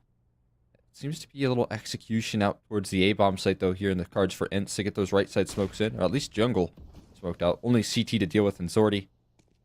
The Opera on the team, the USP needs to be precise, but he gets stinked off, and it will simply fall out of line. There is no kits as well, so they got to be careful about how they play these retakes. And with this timer starting to tick away from them, things are going to get a bit messy. They've just got to go for this swing in CT before too long. You can't wait. You can't decide to slow it down. Seems like they were waiting for a flashbang, but it's not coming through anytime soon. A 2 for 2 with a nade bouncing into the mix as well. Hades adds another headshot to the tally mark, and it's looking at a 2-on-3. Half health on both of these remaining retakers, and the bomb not even necessarily planted for jungle, but still for the remainder of this force. A nice shot from Norway, and they want to take down Hades as well, which he'll find. Sticking the defuse. Snappy's got the frag. Doesn't matter if you find it, Norway, because even though you're stellar for an ace, you can't get the round. Oh, man, it was such a sick ace. But like I had said, they have to be so quick on that retake because they just did not have a single bit of a kit to defuse that bomb there. And 5 kills in the round, he will immediately purchase up into an A1S. Could he drop that over to someone with head Kevlar? He actually does. I mean, with how great he played the last round, it's kind of disappointing, but you know, nonetheless, ENCE got to be rocking that, and the rest of the team got a force buy behind it. And why not? Oh, wait, what? I'm surprised he's giving that to Kenzie. He was looking sharp in that round. What are you doing? What are you doing, man? Oh, actually, never mind. I kind of like this. I see it now. I understand it. Oh, Checks but out. There is an underpass, yeah. Be careful of that. Tapping of the toes.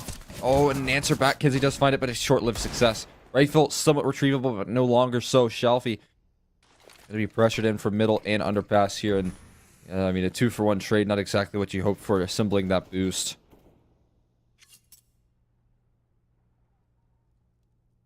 Yeah, you really needed more from that rifle. It's another reason that we questioned why you gave it over to Kenzie. No doubt. Looks like they wanted to re-aggress in towards window, but it seems like a liability at this point. They're going to collapse in upon A. You have a nice position here from Shelfie. Does he spot anything? There's, oh no, gap in that smoke though, but that will fade soon. Ehal's got to be prepared for this, and Shelfie looking to make a move. 1D again, but oh, they overwhelm him. The number's too much. There is 2 players on this A bomb site. They have the right reaction. Will they even check this under bout position? 1 kill, but can't double down. Nori, he's gotten an ace in the last, but no luck in this one. He will drop an ENCE, grab themselves a second. But imagine if he had the rifle there. If he's in ticket with that rifle, able to hold the balk push, or even just stop that man from coming through on stairs. It lightens the workload of the underbalk man. You have that man distracted on bench, and then it's a 1-on-2. We can speak a lot of ifs and ands, but at the end of the day, it's forZe falling 0-2 to start this game. No doubt. And probably going to continue to fall here up against just USBs and CZ. Tap it away towards middle. Everyone's stacked up trying to attack. Collapse in upon these rifles here, but not going to work out to the exact way they'd hoped for. It actually is a kill from Nori, who continues to be stellar with the pistols, but ENCE closing that one out relatively quickly. And moving themselves up to a 3rd round. Well, now the investment comes through to see whether or not forZe will be able to contend for the CT side. Because I believe, if I'm not mistaken, on both of these maps, we've seen them start 3-1. In fact, you and I have only seen 3-1 starts in the past couple of days, which is kind of lame. Well, yeah, and oftentimes I feel like you can really see teams start to spiral off a lot of early momentum that can decide how games can end pretty quickly. Specifically in this event as well, and in the Swiss stages, we've seen so many like 6-0 openings to the games, but it certainly hasn't been the case here as of recent. It's been so many back and forths as we've headed into playoffs. Aggression coming through is already caught on the worst timing, but won't get punished for it. He'll stay alive and dives back for a kill himself. Wow, the fact that this turns out the way it does, I mean, this round starts with already falling to 50 HP. A whiff onto the CT player, and that could have started ENCE off at the opening pick, and then all of their attention would have been drawn over to Kenzie, but since two people were distracted on trying to find the CT opera, it looks like they're going to fall because of the 1v1s that were given up. Hades needs to retrieve the bomb. It's stuck on the balcony, and Nade goes over the stairwell for 1 damage on the shrapnel. But now spotted going back into ramp. I don't think he's much longer for this world. Yeah, Norway shuts it down. And with only 1 casualty taken, forZe continue these 3-1 starts. No doubt. And on top of that, it looked like it could have been so dicey for forZe. I mean, like you said, Zordi was caught on the worst bit of timing there, trying to transition in towards a more passive location, but as they move out of Palace, they're not able to punish him. He stays alive and even finds a kill as he goes a little bit more proactive. So holding steady in the first gun round is forZe. Looking to close out a Mirage. Stopping some of that momentum of ENCE right now. They transition in towards a more mid-centric approach, but look at this aggression from Jerry. Sphinx is ready for this, though, waiting. Is he? I'm not too sure if he is. He'll trade out Hades, but still, it's a big blow to take. He comes in after a hot streak towards the end of Nuke, and now he's leveled out. Dia, I don't think he heard the footsteps of Kenzie either. Dancing in the Molotov, another tag not being heard by Dia. It should be a free kill for him, man, but no. So many opportunities given up. Splash, gonna go in through the con smoke, won't expire yet, but Kenzie gets out of dodge with a free kill onto Madden in top of middle. With nades bouncing through on Catwalk, ENCE are continuing to be shut down in these one-on-ones. I believe he was able to escape there as well. He was blinded up as he tried to fall off, and man, did he move out of that position quickly. Incredibly effective here to move things into a 4v3. ENCE forced to recover some space here. Gonna try to work up connector. Bomb is coming through. I imagine is towards ramp, and Yeehaw might have a little bit of a timing as they've transitioned away from the jungle area and more so in towards B. There's a workable position here. Yeehaw has snuck his way through. Still have to deal with Firebox and CT, but all things considered, he can work effectively from this position. This is how you're supposed to play it. Zordi, he's only got to worry about Palace. Even if he finds this Palace player and gets traded out, it's worthwhile because they're just trying to deny this bomb plant. But all this time allowed over. Zordi knows they're coming through in window, but they still find the pick. And now Spinks. Hard clear Selfie. The A site's open for ENCE to take. A 2-on-3 retake required, and Kenzie makes it a little more doable. But now they know where both of the remaining CTs are. Snappy wants to upgrade his weaponry from the Galil, but Kenzie won't let him get anywhere close to this AWP, taking the 1v1, baiting out the shots in CT, going wide. Oh my McKenzie God. is so laser sharp for it. One-on-1, and he's allowed to tuck in his CT. The op recovered. He's going to have the angle with the smoke deployed in, tried to catch him behind him, but Norway, with a beautiful shot, wins it for forZe. Man, oh man, Nori has been insane throughout this series, man. I've been hyping up Shelfie as a new recruit who's offering up that firepower. But it has been Nori, man, who's been just consistently delivering so many clutches for this guy. In unbelievable fashion as well. Able to close that one down, continue forZe's success in a big way there, because if ENCE grabbed that one with just a flash in the pan CT round, that is exactly the opposite way you want to start your CT side. You know, potentially 1-5 is their money would have been cracked. So incredible to see. Some of these rounds are being brought back by forZe, because even when they're on the brink of just destruction in some of these rounds, they pull a hero play out of absolutely nowhere. So effective right there. Nori continues to deliver. He's had quite a few clutches throughout this series. It's such an X factor here for forZe and trying to keep them steady. Can he keep that up though? He needs to be a big factor here in terms of trying to find this decider, because we talked about how ENCE is still kind of favored in this matchup. As I say that, B-Rush coming on through. Nori's going to be there to meet him. Has to find a whole lot. Aggression comes through. Zordi actually hits the collateral. There's low HP bars, and Nori's able to capitalize off of it. Even loads down the line for a 3rd kill. And exactly how he started from the last round, he will continue in this one, man. He is incredible right now. So well done, man. So well done. I love the aggression into the apartments. forZe, this entire series just have been so passive on this CT side, and a lot of their CT side of success just comes down to them being able to, like, turtle into these sites super well. But now they get a bit aggressive and catch ENCE by surprise. Norby especially with 3 beautiful kills. I guess you could say 3 big kills. And Jerry finishes off with, actually he was over towards bench. But still, tie game as we head to see who takes this lead, and certainly taking a save into it, though. And punishing the force by here, so forZe looking at a good standing. We got Nori on 11 and 2. That includes an ace in the pistol that they lost, but 6 kills since then, so he certainly held his ground nicely. Man, looking absolutely on fire right now. He's the B player. Not oftentimes do we see that sort of effectiveness on an anchor position. Or he continues to deliver, and should be able to do so here up against what is a limited by DL. Oh, almost finds that jumping shot. Nades are going to start bouncing into the apartments here before too long, but Spinks is actually the man finding opening blood. Oh no, this is almost, wait, no, I didn't see Kenzie there. Oh, thank God. He is an absolute hero for forZe right now, because if he wasn't there, you're looking at a 3-on-5. You're looking at ENCE crunching into the A site for absolutely free. But now they're just going to start to get decimated, slowly walking out of the A ramp. Patey's going to be caught blindsided. And it looks like forZe are about to lock themselves into a lead. Oh, Kenzie continues to deliver now as well. And showing up quite nicely. Spinks will drop. Only 1 kill delivered here. That's now 4 in a row. And a couple of those rounds have been very cleanly won. I mean, 5 alive in 2 rounds prior, 4 in the last. forZe building up a good, healthy CT side economy right now. And again, when we talk about those previous results, when we take a look at the teams that they've had to play, knocking down the invited team in big in their quarterfinal matchup 2-0 with a 16-9 victory, 11-4 half on this map on the T side of Mirage. If they can kick things off correctly, like they have done so far, ENCE could be terrified of what's to come. Oh, and look at this mid setup they've got. It's going to be so impressive here. As soon as the flash comes through, they're going to start mowing people down at the seams. They haven't cleared out an extra man underpass. And the nade combines for, I thought it was 2, but no, it's just quick annihilation. Making it easy on them. forZe continue their lead, and they're sending them right back to another eco. What a setup right there, man. That is absolutely phenomenal. The collapse coming through off of the double flashbang above the window.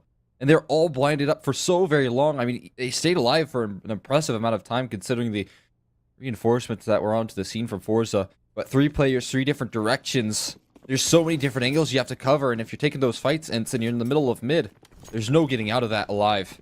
Fantastic setup from forZe as they've come through with a clear game plan on their CT side. Speaking of clear game plan, this one's going to be one straight into the B site, met by a Molotov, but they won't be showing in any respect. In fact, going straight through for the opening pick, now being mounted. Shalfie's the only one here. Somebody's got to shine, and Zorti does like the star he is, needing more as we're still into a 3-on-3. The Glock equalizes us out, and this bomb's going to be allowed to go down. Extra little bit of utility to sprinkle into the mix and deny this post plant, but making it loud. Kenzie comes in from the apartment. Snappy, he's got an AK, and he's got to defend against the apartment's players single-handedly.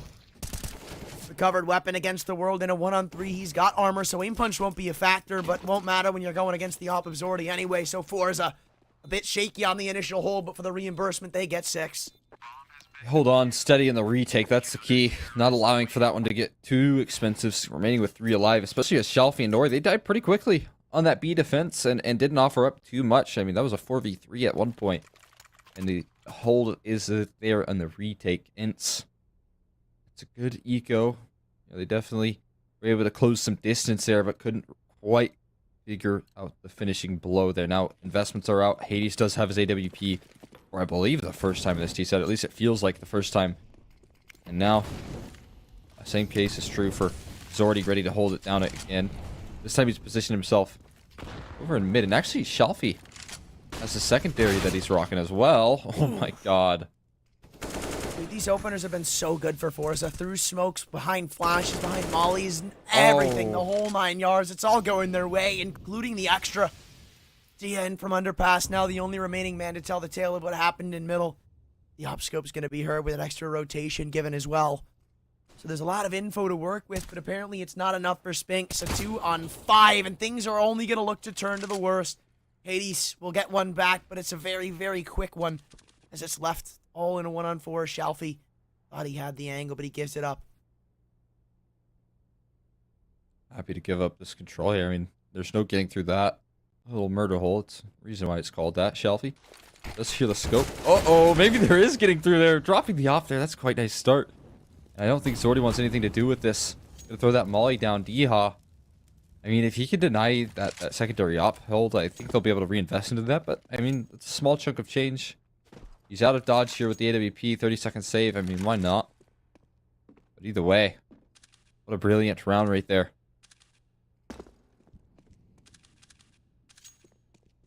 Well, I mean, at least he's going to be able to get away with the op, right? So Hades will get his weapon back into the next round, but other than that, it's just going to be pistols. Yeah, I mean, a small silver lining here. 3,400. I mean, Spinks could be able to invest quite a bit. Snappy the same. Madden and Hades not so fortunate. But what a strong gun round, or what a strong 7 gun rounds that we've seen here from forZe. The rifles have come out, and it has looked rather one-sided in this matchup. Really only 3 off the pistol round that ENCE have been able to deliver. They really need to find some ground here soon on their T side. It doesn't really look much better in the long run as well. I mean, Kinsey is firing on all cylinders. Nori close behind him, and you still have an incredible T side that forZe can offer up. Yeah, I mean, we saw them somewhat hot towards the end of Nuke, with 1 round in overtime, and what was it? 7 or 8 when all was said and done to get themselves into overtime. Like, you're letting this big of a lead start to be developed 7 rounds in a row right now for forZe. And the worst part is, like, it's not like you've kept them leveled when it comes to money, whereas maybe you win 1 or 2 rounds and you're sending them to an eco. No, like, you are going to be battling for almost the rest of this half, if not, right? There's 4 rounds left. forZe still looking super comfortable and confident, and if they shut you down from getting a bomb plan in any one of these rounds, it's 2 for the price of 1. They're still going to have investments out here, surprisingly. It looks pretty strong. Actually, friends, wasn't expecting that, but Hades gets that op dropped over to him from Diha. Boost coming through. They're trying to deny some of this mid control. They've been kind of running into this brick wall non-stop, right? I mean, Kinsey has been lights out as that connector player. You have that secondary op that's been continually brought out from Shalfie. Actually, wielding it as a solo op, and Cherry just wins that fight straight up. What a hard angle to deal with as well. And that's a Spinks that you're up against, man. He does not miss those shots too often, but man, in the 3rd map, the decider, he is struggling here. A boost up and towards window. Madden will trade things back, but it's only a 4v3 here. A nice gap being slipped though from Madden. Still trying to hold it from CT. He's going to double down, and it causes a lot of problems for forZe, who don't know where to go. The B players are all that remain against ENCE, who try to deny anything more of the 7-round streak. Of course, you're going to give it the attempt on the retake. Why the hell not? Plenty of cash, and the exact counterpart to ENCE. Coming through on CT. Flash is perfect, spotting a man on default alongside Maiden. But everybody swings through at the same time. That's more akin to the Smooya clip I saw on Twitter the other day, and Shalfie decides to call it one as he backs up into the B site with the op in hand. ENCE finally break the streak. Get the heck out of dodge there. Trying to allow for the rifle to take some of that ground, take some of that control, and maybe if there was some more success had from Nori, it would have been more enticing there for Shalfie. But a strong start there for forZe comes crumbling at the hands of Madden and Diha, who just consistently find those openers. And Madden, really, you got to consider him that big X factor. He gets himself in towards CT spawn. Not only does he find one on the rotate, but he also finds one over in jungle on the transition as well, or rather CT, I should say. So there was 2 big frags from him in that gap that was found in the window boost, and exactly what ENCE needed to gather a little bit of T-side success here. But it still needs to be the start of something, right? Not like this can be a flash in the pan round. forZe are still going for these investments, not as good as they ever were. You don't want to let anything more than 8-7 half slip at most right now if you're ENCE. And Oh my god, Zordy expected the boost too. That was incredible, but he just doesn't have the time to hit the shot. So Hades starts it off well. That's a big player to drop. Maybe not so big this game, but just taking the off out is a massive factor nonetheless. A minute 30 to go. ENCE can go pretty much anywhere they want right now. They've weakened up both sides of the map with that pick. Yeah, and on Nuke, Hades was incredible at the opening kill success. I think he ended around 7-1 overall. So, I mean, with that being said, if he can keep that up, then maybe that T-side can become a little more easier. And there you go, another one delivered from Dia. Catching out Shalfie. A big kill. In fact, 2 of them now to work off of, and they've gambled it up. Stack up in towards this A-bomb, some aggression coming through towards the ramp. How much commitment? How many bodies do they want to throw at the problem? I think they're making bomb up the catwalk and a combination of apartments as well, so ENCE have the right read of the situation here. Yeah, and now if you're forZe, you just call it a save. You don't even give this one an attempt. Let him have the 5th. Why not? We'll battle for the remaining 2. And this is really good. Other than the remaining 3. I'm good at math.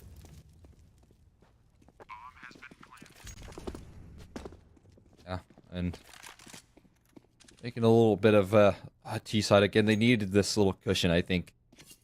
Talk about a lot of T-side success, at least in this event individually for forZe.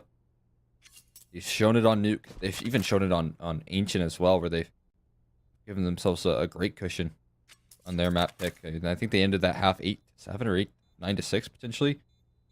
So far the T-side, it continues to deliver for forZe. So ENCE finding a little bit of success here in the tail end is exactly what they need. We're more looking forward to their CT side on this map anyway, so it's like the main worry was just in the fact that getting decimated is by bare bones not good, right? You didn't want to go into that second half 10-5 regardless of how good you can be on it. Right. And combine that with the fact that, you know, after that pistol round, ENCE were able to find that 0-3 start, but then answered back by 7 rounds in a row from forZe. That was what I was most worried about in this this decider here. I was wondering if they were going to crack under some of that pressure on ENCE, but with 2 rounds strung together, they're still not over the hill just yet. All those saves that have come through from forZe continue to allow for investment. They're not done with the rifle rounds just yet. Mid collapse coming through once again here. They're going back to a game plan that has once worked. But apartment setup coming through. They hear all this catwalk noise. And it's going to be 1 to join back. In fact, 2. Zordy as well going to help out in this defense. And Nori is the steady anchor so often been. They'll commit to this setup in mid. A lot of pressure on Kinsey here. Does, but I really like this setup. I've seen it done before. OG, they commonly do this. Very good. So, the only difference is the players, and it looks like so far it's working out well. Shalfie's turned his attention down in towards underpass, which conveyed in perfectly for Kenzie. Alongside that, a leg shot's been connected. forZe, oh my god! Shalfie does his best Batman impression, jumps straight into underpass, and Norway doesn't want to give this one up yet. He slipped the gap. Does he turn around? No, he hears the scope! Tries to 180, but Hades gets the shot off first, and now going into that B site, he's got the bomb on his back and could, for very free, get this plant down. 2 on 4. And they're trying to keep a couple of CTs in contention at middle. Shalfie's crept out through market door. Hades doesn't look the right way at the right time, though, and this one's done. forZe with 4 men alive, at least get back to a winning way. Man, Shalfie. I mean, he has shown a lot of confidence in some of his playmaking ability, right? I mean, he's been the one in some of those rounds to dive through flames on Nuke, find opening picks on those T sides. And when he does go proactive, man, it is in the most bold fashions right there, diving into underpass and jumping on top of the heads of those support ENCE players. Now, they close that one out still. Bomb plant going to allow for continued investments to come on forward. The 10-5, you said you wanted ENCE to avoid that for it to be more competitive. I have to agree with you. I think they want maybe a nice, comforting 6 or 7 rounds to finish off this half. Otherwise, forZe certainly going to be a little more happy with the end result. Peeking behind the flames, though, is Jerry soon. Big Not advantage even a there. flashbang, dude. That's the second time he's done that to Snappy in particular. Combined with a pick being found in Palace, it looks like ENCE are decimated in the opening duel, still looking to convert out towards the A site. As soon as these flames expire, they're going to seemingly give it a go. Not spotting anything out. Maybe they think there's a bit of a lapse in the defense here, but they couldn't be more incorrect. Another frag found on the mid players, and now Jerry swings up to find an extra. Spinks will find a couple back, but it's nothing for the likes of it. 9-5. And there's still money to invest, right? But you're walking into this next half 9-6 at the best. Yeah, a bit problematic there, that's for sure, in terms of the scoreline. 9-6 is the best case scenario. I think that that'll be okay enough for ENCE. And you can mount some good CT sides. Although they can't really afford that same sort of struggling like we saw on Nuke, where I feel like forZe were able to figure them out towards the tail, and they're a big comeback from them on that T side. So forZe's adaptation ability throughout this series has been good on that T side. You have to worry here. They heard the footsteps of Spinks going up catwalk. That might be called over by Kenzie. They've got info of at least 2 players in middle, at least to what I'm thinking. So ENCE, well, at least they're able to get that part of the map this time. But as the smoke fades, but not ready for Kenzie to be sitting in the middle of it. And look at this smoke. The heads up from him. That is actually so smart. Knowing that somebody's going to be in ladder, keeping him pressured, keeping him honed in. Maybe they even go to hard clear this, right? You've got Shelfie walking his way up cat right now. If he smokes off mid and just flashes through, then this would be a huge pick to find. I mean, they certainly know he's here, right, with all the utility they've expended. And now, yeah, that's exactly what Shelfie does, man. The confidence continues to exude from him. And that puts things in such a better standing here. forZe has limited that effective position there. And Jerry now drops another Madden to the ground. Leaves just 2 and Diha and Hades left to recover any sort of space here. In a 5v2, what can they gather? They're going to try their luck towards the B-bomb site, but there's 2 incredibly effective players here. And on the op, Zordy will drop 1. Hades falls, and now Diha. It's a consolation prize on a Nori, but that's it. Be an extra killer too to stat pad it, but with Zordy hitting shots like that, I'd be worried if I were ENCE doubling the score now and heading to the T side. This pistol round conversion could start to lead to the beginning of the end. There's no doubt about it, man. They're moving forward, moving quickly.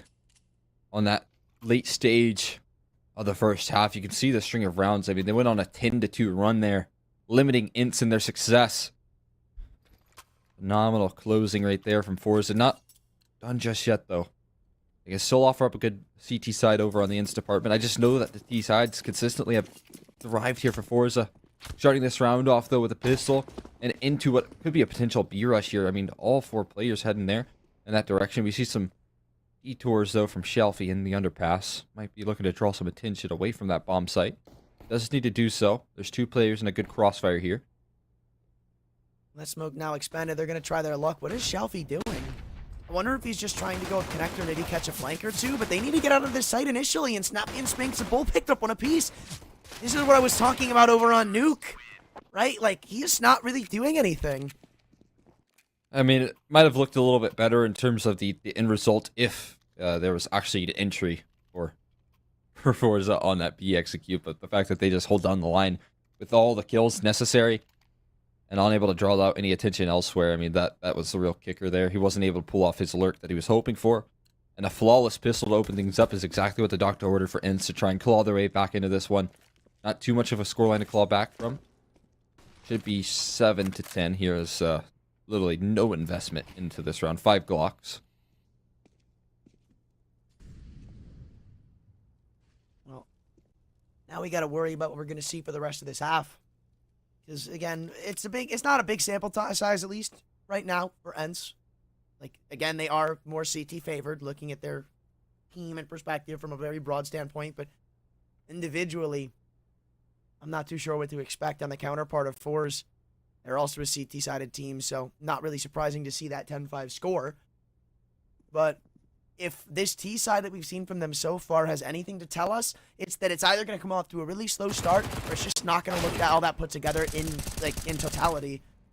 Because in history, right, back to Ancient, a lot of their success was off of solo plays. Same with Nuke, where a lot of their entries were found on things that couldn't really be replicated. Maybe a lucky pick being found here or there, and overextension somehow wins an aim duel. And that's not really going to go well on a map like Mirage. Again, it's unlike any that we've seen so far in this series, whereas the op's going to have more impact. It's going to be easier to pull rotations. And it's also going to be easier to fight for some crucial parts of the map. Not as much as Ancient, but with the CT side ENCE have, that's kind of what I'm getting at. Yeah, I imagine that ENCE are going to be good to lock some sites down here. We'll see if that trend remains true.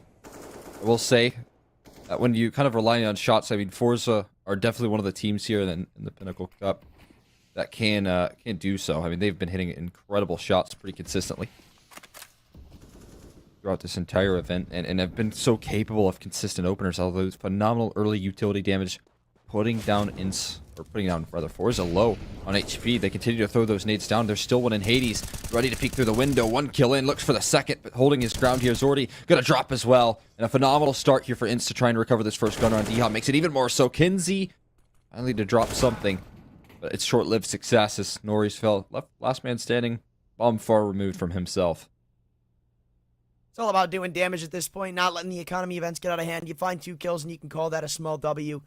There is a 1v1 to be had on the likes of Maiden, who doesn't seem to know that Norby's already crossed onto the ice. This should be a free pick. Oh my god. That was a bit scary. You could see him pull the trigger on the one tap in the end, looking the wrong way. Spins back around, but Spinks has got his nerve held. And if Norby wasn't worried about too many things at one time, that could have been a round that he actually was able to manifest, right? There's a 1v1 to be had into the triple player, then another 1v1 into Hades and jungle. Like, there's definitely a world where he's able to come out on top in that, though. Hence, now only one, well, not even, with the way that forZe bought, that's actually not true. But after this round, it will still just be one rifle round away from tying it up. A very quick, nearly evener here. Op presence coming through from Hades. I feel like, you know, their last result on this map, at least versus Big, one of the heavy hitters in terms of the invited teams here, they were able to silence Searson in an effective manner, especially online. Maybe not with the most confident Big, for sure. But still, I mean, a Searson online is an opera that can be so tricky to deal with. And the fact that they pulled off a 4-11 scoreline does kind of show that forZe, they might have something to say, even if it doesn't start off hot. You're on the T side. That's true. I mean, remember, we always have to keep Nuke in the back of our minds, because even when forZe were down 14-9, even when it looked like they were about to be done and dusted, they were able to somehow claw it back.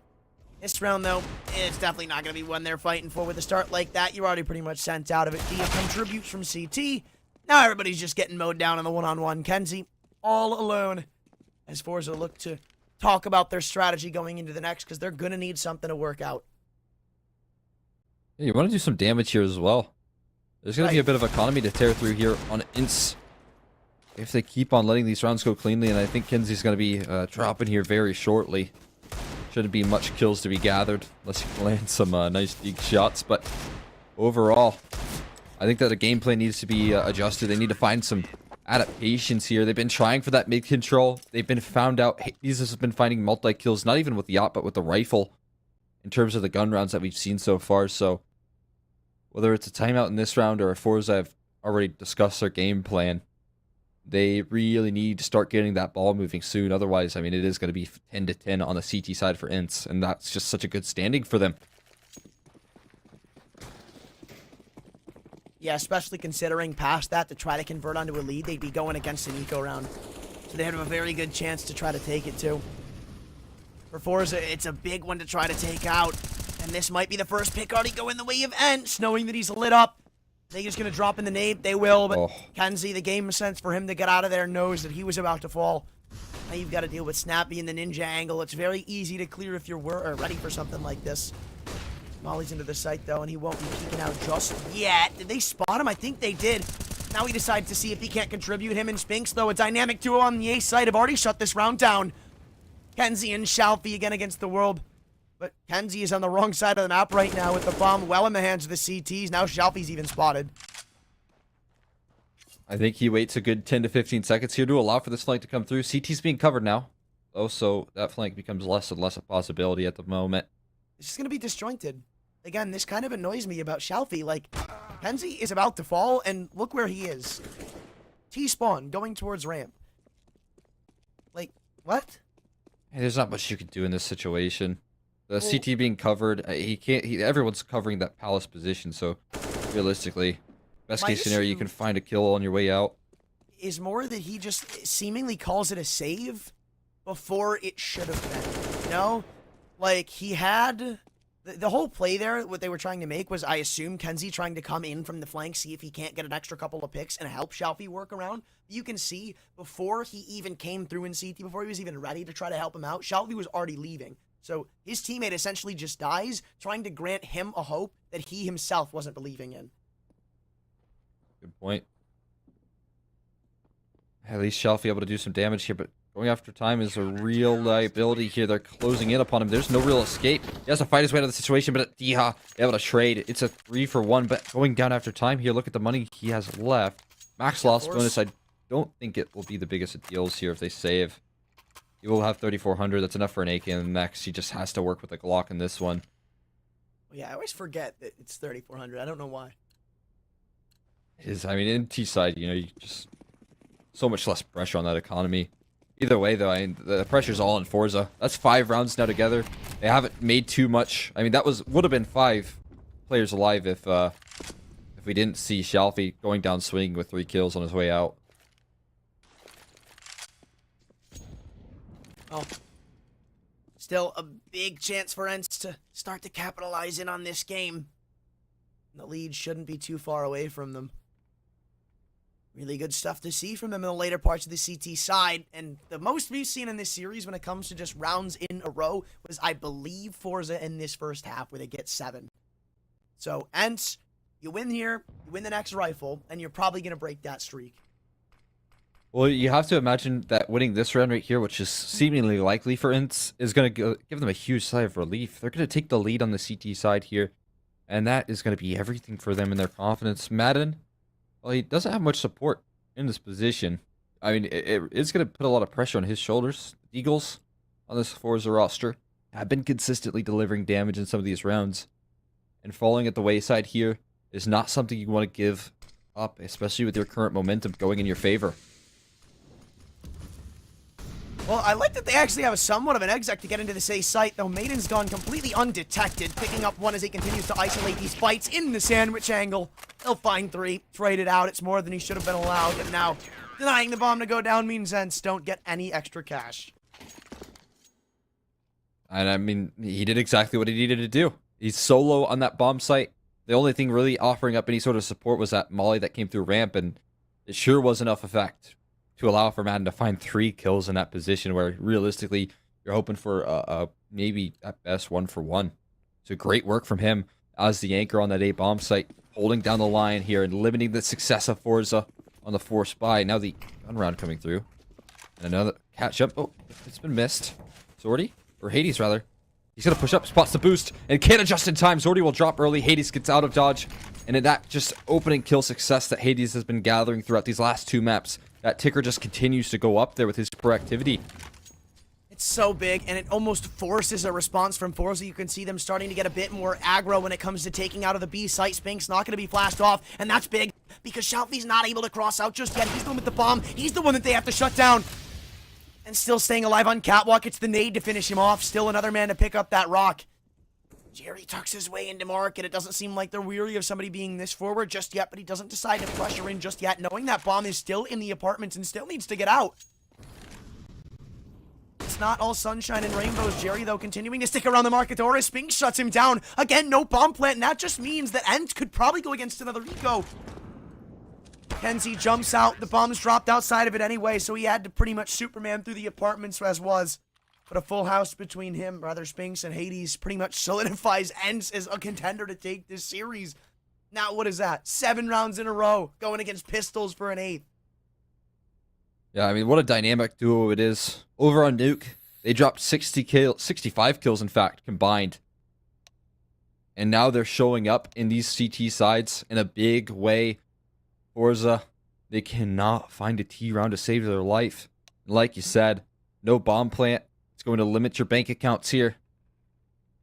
I mean, probably going to be another one of those Deagle rounds. Maybe they can set up an execution factor, but man, they're running out of steam. They're running out of time. They're running out of chances here up against this defensive ENCE. They have to find a T side round soon, because otherwise you're just spiraling off of some crazy momentum that ENCE have had. Yeah, this is absurd. Like, remember, we saw forZe do something like this similar on their CT side, but it was at least after the pistol round and all of that stuff. At least it took a minute. No, they've been, from the get-go, balls to the walls aggression, and it has not been contained. Yeah, and I mean, you cannot discount Hades' impact in the early stages. I mean, Spinks as well, finding 3 kills there when he was just so pressured. The fact that he even stays alive after 1 kill is probably more than what you'd ask from a B anchor, right? In that position when you're getting chased down by so many different Ts and Jerry's hitting crazy shots, cutting off your rotators. But he just holds his ground and get right and locks it down in an incredible fashion. The fact that forZe weren't able to find him is everything there for that ENCE continued success. And that dynamic duo continues to hold things steady there.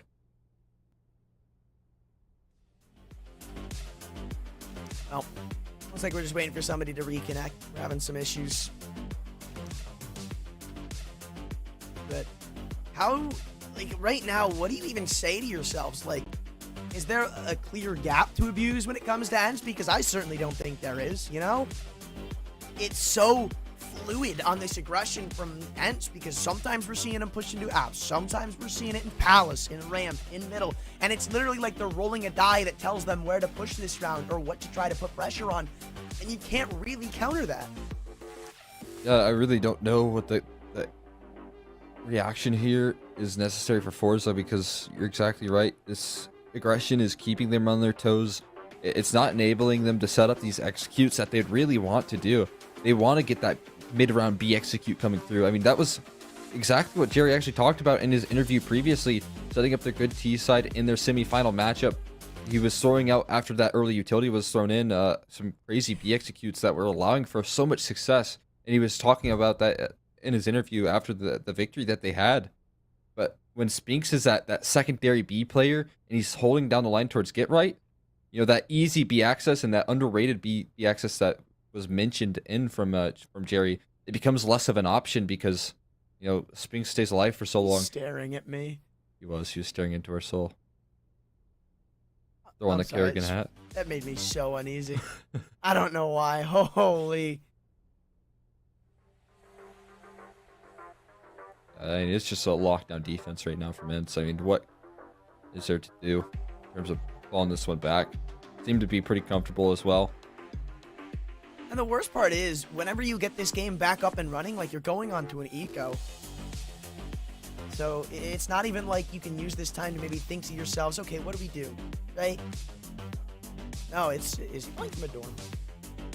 That seems like one of those AC units that you see in a dorm room. I don't know. But yeah, no, it's like, it's not even like you can think to yourselves about what do we do when we get back in action. Because you're only really working with, like, Deagles. Yeah, and so that success shouldn't start just yet, right? I mean, it's only going to be pistols. You really have to look towards that potential 13 point for ENCE before you really start to set up your game plan here. Now, they can still do, you know, the execution factor. We've actually seen them try for executes with pistols. As this timeout does expire, back into the action here once again. We'll be kicking Mirage back off here. Again, ENCE, that's now 7 rounds strung together. Once down 5-10 at the end of that first half, but no longer the case.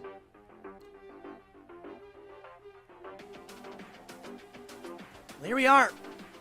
We're about to see what they've got to show us. We head back into it. It's pretty much default from them. Nothing too aggressive, nothing too passive.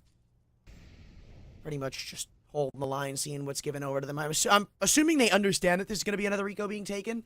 So playing it smart, don't want to give it up. And again, as I said earlier, like, you win this round that you should be converting if you're ENCE, and it's the most one-sided streak we've seen this entire series. With this start, it already looks like that might be the case. Behind the smoke, Jerry tries to trade it with the Deagle, but only fires off a couple of pop shots into the abyss. They're going to allow a bomb plant, understanding that it's not a big deal to give up in this round. And they're going to play the retake. Wait out this utility that's bloomed in from forZe. Hades still deep with the off, but no more flashes to blind him off of the angle. He'll miss his shot voluntarily. Snappy swings through into the welcoming Deagle of Zordi. There's 3 men here. Oh. And hold on a second, because we're starting to make a round out of this. An extra smoke picked up with weaponry. Bomb planted for CT, meaning Shalfie shouldn't have much impact in on this retake, rather this post-plant. And staring through the smoke's just locked in another. It looks like the curse will not be broken. A 1-on-3 made, and he's just going to try to take weapons out of their hands. And Jerry says no. That'll be my op. Thank you very much. And this lead now only 1 round. Well, there we are. A bounce back coming through from the likes of forZe.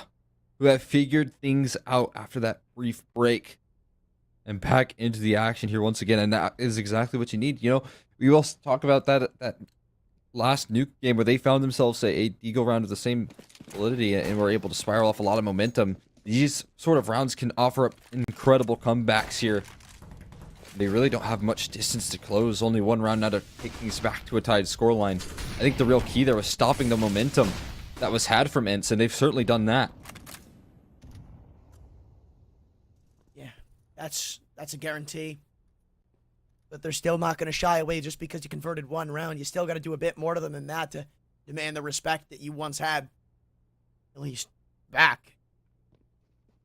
And they continue to play this very slow in the opening rounds. And yeah, I like that adaptation because in a lot of these rounds where ENCE were able to convert, it was off of like 2 or 3 openers instantly being found, right? So you just slow it down, see what ENCE decide to do.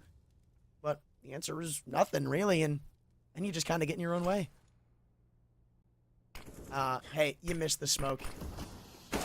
That was intended to go towards the bottom of the connector, but really just reveals his position, and Shelfie capitalizes off of it.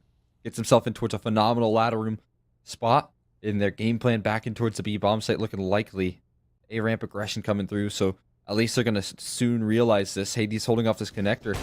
They can collapse quickly. A missed top shot from Hades, a rare one, as they look to make their way in towards B. The collapse coming through from Zordy. And it's up to Snappy rather, to hold down the line with Spinks helping out as well. And oh man, they've done a great job at it. Well, the passivity does not pan out in their favor, and now realizing the past 8 rounds have gone 7-1, forZe are right back to where they started. This time, they don't have to take a save. Even though they didn't get a bomb plant, you still got money to invest. And they call a timeout to say, guys, we can't have Flash in the pounds right at this point. You need to consistently string them together right there.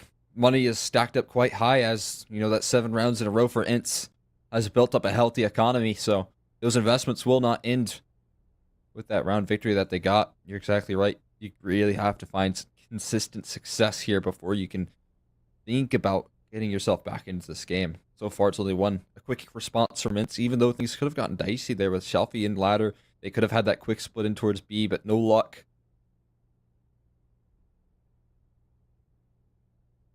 Well, I mean, I guess it's cool that you still have money to buy, right? Yeah. Quite nice, yeah. I mean, at least to get the investment series back on his Krieg that he's done some good work with before over on Nuke. Definitely have the long-range angles to try and work off of, that's for sure. Well, all piece in the middle to find the opening pick, not waiting for the smoke to go through. Dia tries to take initiative, but he walks straight into the 50 cal bullet of the AWP. A little gap for Maiden to try to exploit, but as the flashbang pops through, the little window of opportunity he had is once ripped from him. Now it's just utility around the board as they look to go up middle into the A site. Jerry's gotten a beautiful kill. You talked about the Krieg, and for good reason, because it's just given forZe a new lease on life. Well, alright. I mean, just triple entry them right there, and that's how you find yourself a T round after a long last. Got to jump in the gun there in the initial stages, and I feel like ENCE got a little bit jumpy in their 4v5, giving up a lot of fights there. The only one we got to see was Deha dropping there early, and Jerry finding that kill as well, so good stuff from forZe to remain alive here. Like you said, a lease on life. But again, they have to string these together with these 2 saved rifles. Should be good. We'll see if that becomes a reality though. Nor are we going to drop one of them down to 4 HP, but I'll take it.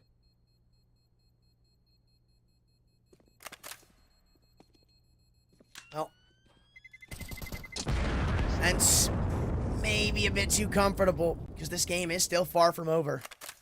And forZe are definitely showing that. I mean, we saw, I'm not going to say this is necessarily a comeback because they only fell down by like, what, 2 rounds at the most?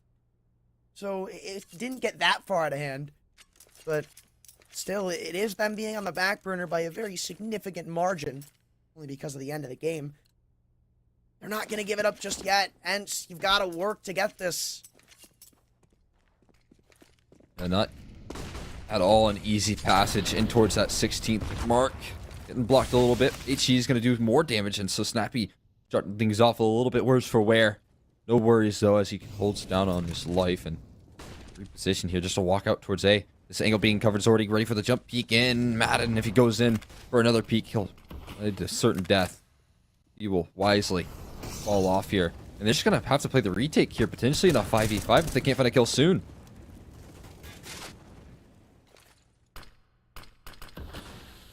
Well, they're stacked up at the right side of the map, 3 of them being here. But forZe still have not taken any casualties. In fact, it's quite the opposite. Now Hades falling at the B site's going to cause some misdirection. And ENCE, what do they do here? How do they respond? They've yet to pull extra men on rotation, only expecting it to be this one man. But still are isolating these 1v1s at the A side. It won't matter if you don't pull rotation. If you're not winning your duels, Snappy keeps us honest, and even everybody here for ENCE right now, and this is going to contribute to them potentially converting this round. They've taken down that nasty lurker over at the B site, so they are in an advantageous retake.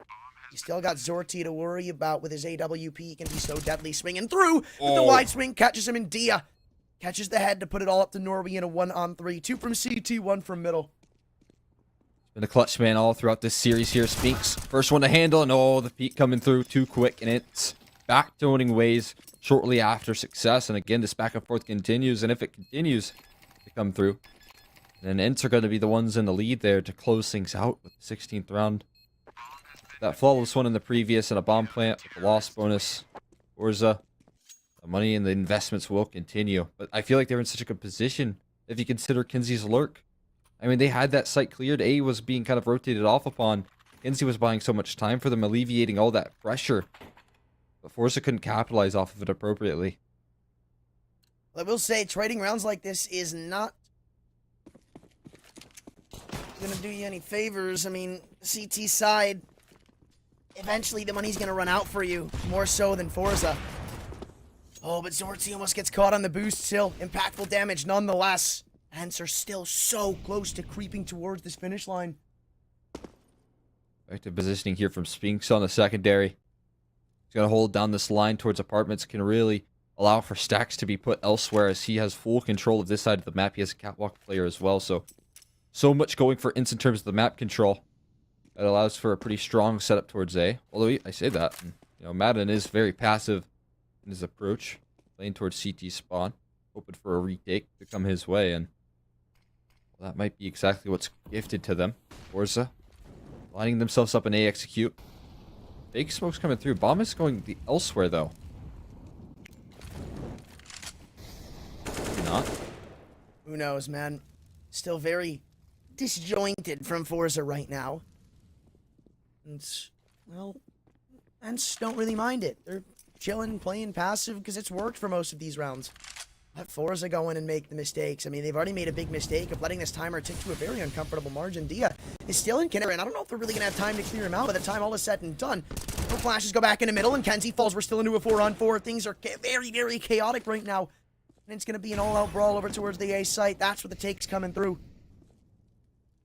Plant going into the front triple. Flash goes deep into CT, so another post plant now required of forZe. This time it's a bit easier to pull out than the previous. Sorte's still very low, but it doesn't look like ENCE are too confident in going for this as of right now. Have to make a tough decision here, but moving out towards CT, so maybe they are enticed to do so. Low HP on Zorti. They have to figure out a way to clear him, but it's only Madden. The rest of his teammates have abandoned him, and in that, he will go down. Shelfie will drop him, and it's back to another victory for forZe. That back and forth as well that has kept going between these two teams. With a couple saved rifles, it might be less of a stress, but it's always going to kind of do some damage to that CT side economy. Those weapons being more expensive, utility the same. So there you go. I mean, you can see a couple players on 2K.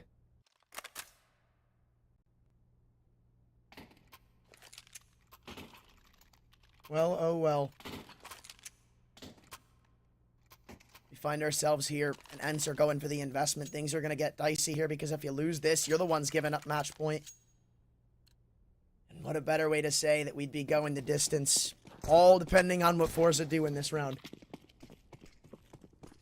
Exactly right. And if forZe can convert, they'll be in such a beautiful position. These T rounds, they've kind of been few and far between. ENCE have been rather consistent, especially in terms of bouncing things back, but forward positioning inside of connector. Blindsided, those Spinks can catch one back turn. Kinsey hasn't shown, but finally will. Zorti available for the trade, though, and it's a quick 4v4 found out. That's beneficial for forZe, too, because that's one of the rifles being dropped. One of these players still weakened up when it comes to the rifle category. In fact, just an MP9. Still slow and steady. Very isolated, though. I'm uncomfortable with how this looks for forZe. Because there's a Air lot of two. ones being offered, right? One connector, one ramp, soon to be two, but Jerry fell there. Things were going to turn from bad to worse. Through the ticket boost, spam goes both ways. Better, though, for the likes of ENCE, who do more damage. Recovery being made here. Dia trying to create some space here. Another player joining up in CT spawn. The flashman going to come through to force Hades off, but he does find a kill in the meantime. Plant is safe as Zordy holds down the line. Aggression coming through from Hades, diving through the smoke. Looking to find 2 more kills, but Zordy's been so consistent. Oh, I don't know if they spotted a man on bench here. And there goes Hades. That was your real only win condition. Now I wonder if he just takes the op and tries to save it away. Shelfie, though, as he falls, a new chance is granted. Knowing he's a connector, but Zorte doesn't miss. A 4K keeps forZe in it, and we're tied up. Oh my god, you gotta be kidding me. He closes things out a little bit slow on Mirage, but a 4K to tie up 14-14 is forZe. They call in the timeout. A massive round, impactful here. On top of that, crushing that economy events. They have nothing but what would be upgraded pistols here. If they even want to go for it, they might play for overtime. There's 2,400 on the loss bonus, so they will be able to get rifles. But man, what a crushing blow forZe have just delivered ENCE.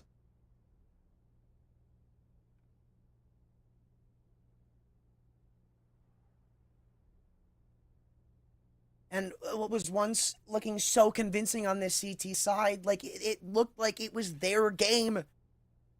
It's just the trading of rounds back and forth, and now it's going to have to be them contending for overtime. Yeah, I mean, believe it or not, this is a worst case scenario for ENCE. The trading of rounds back and forth, you would have thought maybe they get 16 if that trend continues. They'd get there first, but instead, the economy is completely shattered as finally you see forZe able to string 2 rounds together. They call in for the save, and so likelihood of 15 gathered here for forZe increases. A stack is where they're walking into, but even still, doesn't offer up much of a defense here. We'll see if they can find kills. Just really looking to do damage here. 1-for-1 trades are actually pretty decent. Keeping it honest and even, though not for long, as Spinks and Hades both fall to the better weaponry, and it's all up to Dia with the P250. There's a low HP target in the like of Kenzie, right? Maybe he can connect a nice little dinker or two. Not even being silent about it, though. They're just running through. P250 can't get anything done. The aim punch is too big to overcome, and forZe lock themselves into match point.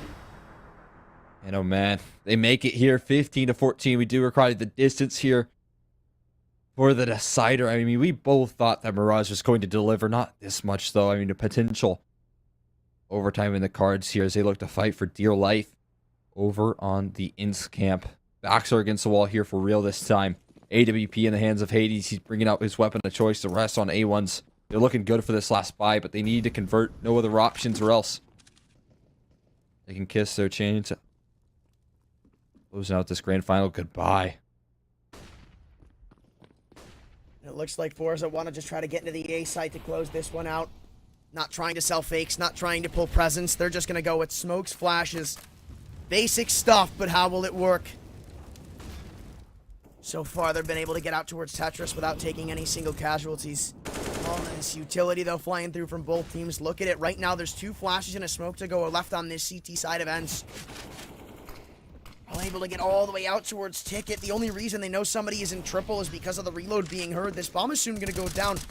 At that point, things are going to start to get tough for ENCE, who have no kits right now. They have to play this timer to perfection. Look at how far up Norway's been allowed to get.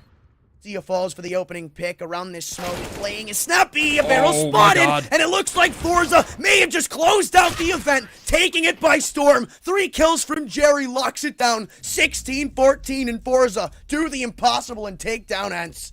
And look at the smiles on their faces right there as forZe pull off one of the most incredible comebacks in terms of the momentum. I mean, they lost 7 rounds in a row before finally figuring out their T sides there. Absolutely surreal right there in terms of the momentum shifts that we've seen from these 2 teams. At forZe, I'm sure they're going to be so happy with this victory. On top of that, the booking qualification spot in towards land, sweet land, later down the line in 2022. It's so convincing, too, because for so long, they have been just needing this convincing result. They've been needing something like this. They come into the event, they start taking names by force. They only drop one series this entire event. That's to end point. It was still close, like 16-13 at the end. And then, since then, nothing but W's. Taken down big, taken down GamerLegion, BLUEJAYS, anybody that's come against them, they have overcome, including now ENCE, very convincingly. Yeah, I mean, this is the first time in a long time we've seen forZe drop a map, but the fact that they're able to maintain that composure, even when they were staring down the barrel of what was certain defeat, when they could not figure out those T-side successes, they could not figure out how to close out Mirage in terms of finding any sort of attacking rounds right there. The fact that they were able to turn it around, that is so good looking for them. Again, I mean, you have to give so much credit to staying in that game. Jerry individually kind of leading the charge there in that department. Just incredible showcase from forZe overall throughout the Pinnacle Winter Series. Of course, man, and I think it's honestly deserved. I come into the series expecting it to be an ENCE win, and I don't think I'm too crazy by saying that. They're definitely the favorites coming into this series, but you've got to give credit where credit's due to forZe there. I mean, towards the end, everybody was firing off on all cylinders. Even the players you don't expect to see much from, they were even getting massive multi-kills. At the end, it's Jerry to close it out with a 3K. I mean, I'm not saying he's a bad player, but he's most certainly not the man you expect to be at the top of the server. No, not consistently, and I mean, he had a couple of great games as well. Jerry, specifically when they were trying to come back over on Nuke, he found a lot of those multi-kills on the T side again. Yeah, what a fantastic showing right there from the likes of forZe, as they just continue to show their full force. I mean, they are an incredible roster. Again, kind of fielding in a couple of new players at the start of the year. And on top of that, you know, I was expecting Nori to be a major X factor in some of those rounds. I thought Shalfie was going to lead the charge there. You'd see him sitting in the middle of the pack there for the wonderful champions of this event. But man, you know, Nori closing out so many clutch rounds, alleviating a lot of the stress there in some of those sides. And he did a great job as well as the new gun. Of course, it's just really good all around for forZe, who again, they lose the two of their best players. They get poached. They have to bring in some newcomers. You've got Norby and Shalfie, who are still, I'd say, up to date, maybe a bit unproven. Like, they were still somewhat shining, but I'd say this is probably one of their biggest results yet. No surprise there. And hopefully it leads to much more, because it was really convincing towards the end. You look back towards ENCE, and they really had control of the game for the large majority of it on Nuke. They showed that they aren't a team that's not going to be able to pull off comebacks. Like, they were fighting up that entire game. 14-9, they pulled an incredible series. They ended up losing it, what was it, 19-16, 19-17 in the end, which is unfortunate. But, hey, I mean, coming out with the W is really good. No, that's exactly it right there. And in a grand final, there has to be so much pressure on these new players, right? I mean, this is your kind of breakout event for this forZe roster. They're looking to make a name for themselves. Again, like I said, they qualified for that land, sweet land later down the line here. And they have to be so proud of themselves for maintaining that composure. And Nori, throughout that entirety of the series, showing that under that pressure, he just really does shine a real light for this forZe roster. Because, again, that clutch factor, when you click tab and you see some of the names on ENCE, you might start to worry. You might start to feel some pressure. And overall, you know, it didn't seem like that was the case at all. Right, but now that we've talked up forZe, I feel like we've kind of got to talk down ENCE on that last one. I mean, look, coming into yesterday, all of our invites were annihilated except them. Mostly 2-0s. There was a 2-1 sprinkled into the mix, but for the most part, our only survivor there was ENCE. Then they battled today in the semifinal, I believe, taking it 2-0. They come here. It's just a bit of an upsetting result. Like, they are definitely the favorites coming in. You'd think they're going to take it, replacing MIBR because of some issues. They literally just battled at Katowice against some of the best in the world. Like, this does not seem like a result that we were expecting from that caliber of a team. Yeah, I have to agree with you. I was definitely surprised to see that sort of success again when I saw that they were starting to close out Mirage and you know, we saw that 10-12 scoreline in favor of them. I was like, surely, you know, how could forZe have battled themselves back into that? But you know, they stood their ground. They found a way to crack some of the armor that it seemed to be impenetrable, but really did a great job of figuring out that way to find their success. Well, we got one more thing to surprise you. We've got Norby here for an interview, one of the champions of the event. And it's, yeah, I'm sure you're a bit happy about that one, bro. Look, initially, what are your thoughts after that last round? After it's so chaotic, you just go into an 8-take and it works. Thank you, Jerry. He did a great calls. He created a lot of space for us, especially in last rounds, because we played like, you know, not like practice matches, other officials. That's final, you know. We wanted to win, that's why we played, not our game. But Jerry, big balls. Well, coming into this, right? I have a question for you. You guys were obviously the underdogs. I don't think that's anything that's hidden. We'll talk about the elephant in the room. What was the necessary game plan that you guys took coming into it to try to even out the odds a little bit? I don't think that we were the underdogs, maybe, especially of this match, because we have very good form right now. That's why we just played like we always play, from the strong side. I think we were very confident before this game, and in this game as well. That's no. We just played our game on first maps, but on Mirage we played a little bit shaky. Yeah, I mean, I guess my question is for you all. You guys showed up in a great way throughout this entire event. You had a big win streak heading into the grand finals. Do you think that, and I know Jerry had mentioned that communication was really on point for you all. Did that help out in trying to close out this grand final matchup? Because I'm sure you guys had to be feeling at your peak level in terms of confidence. In final, I think we were not very confident, and we just, I don't know.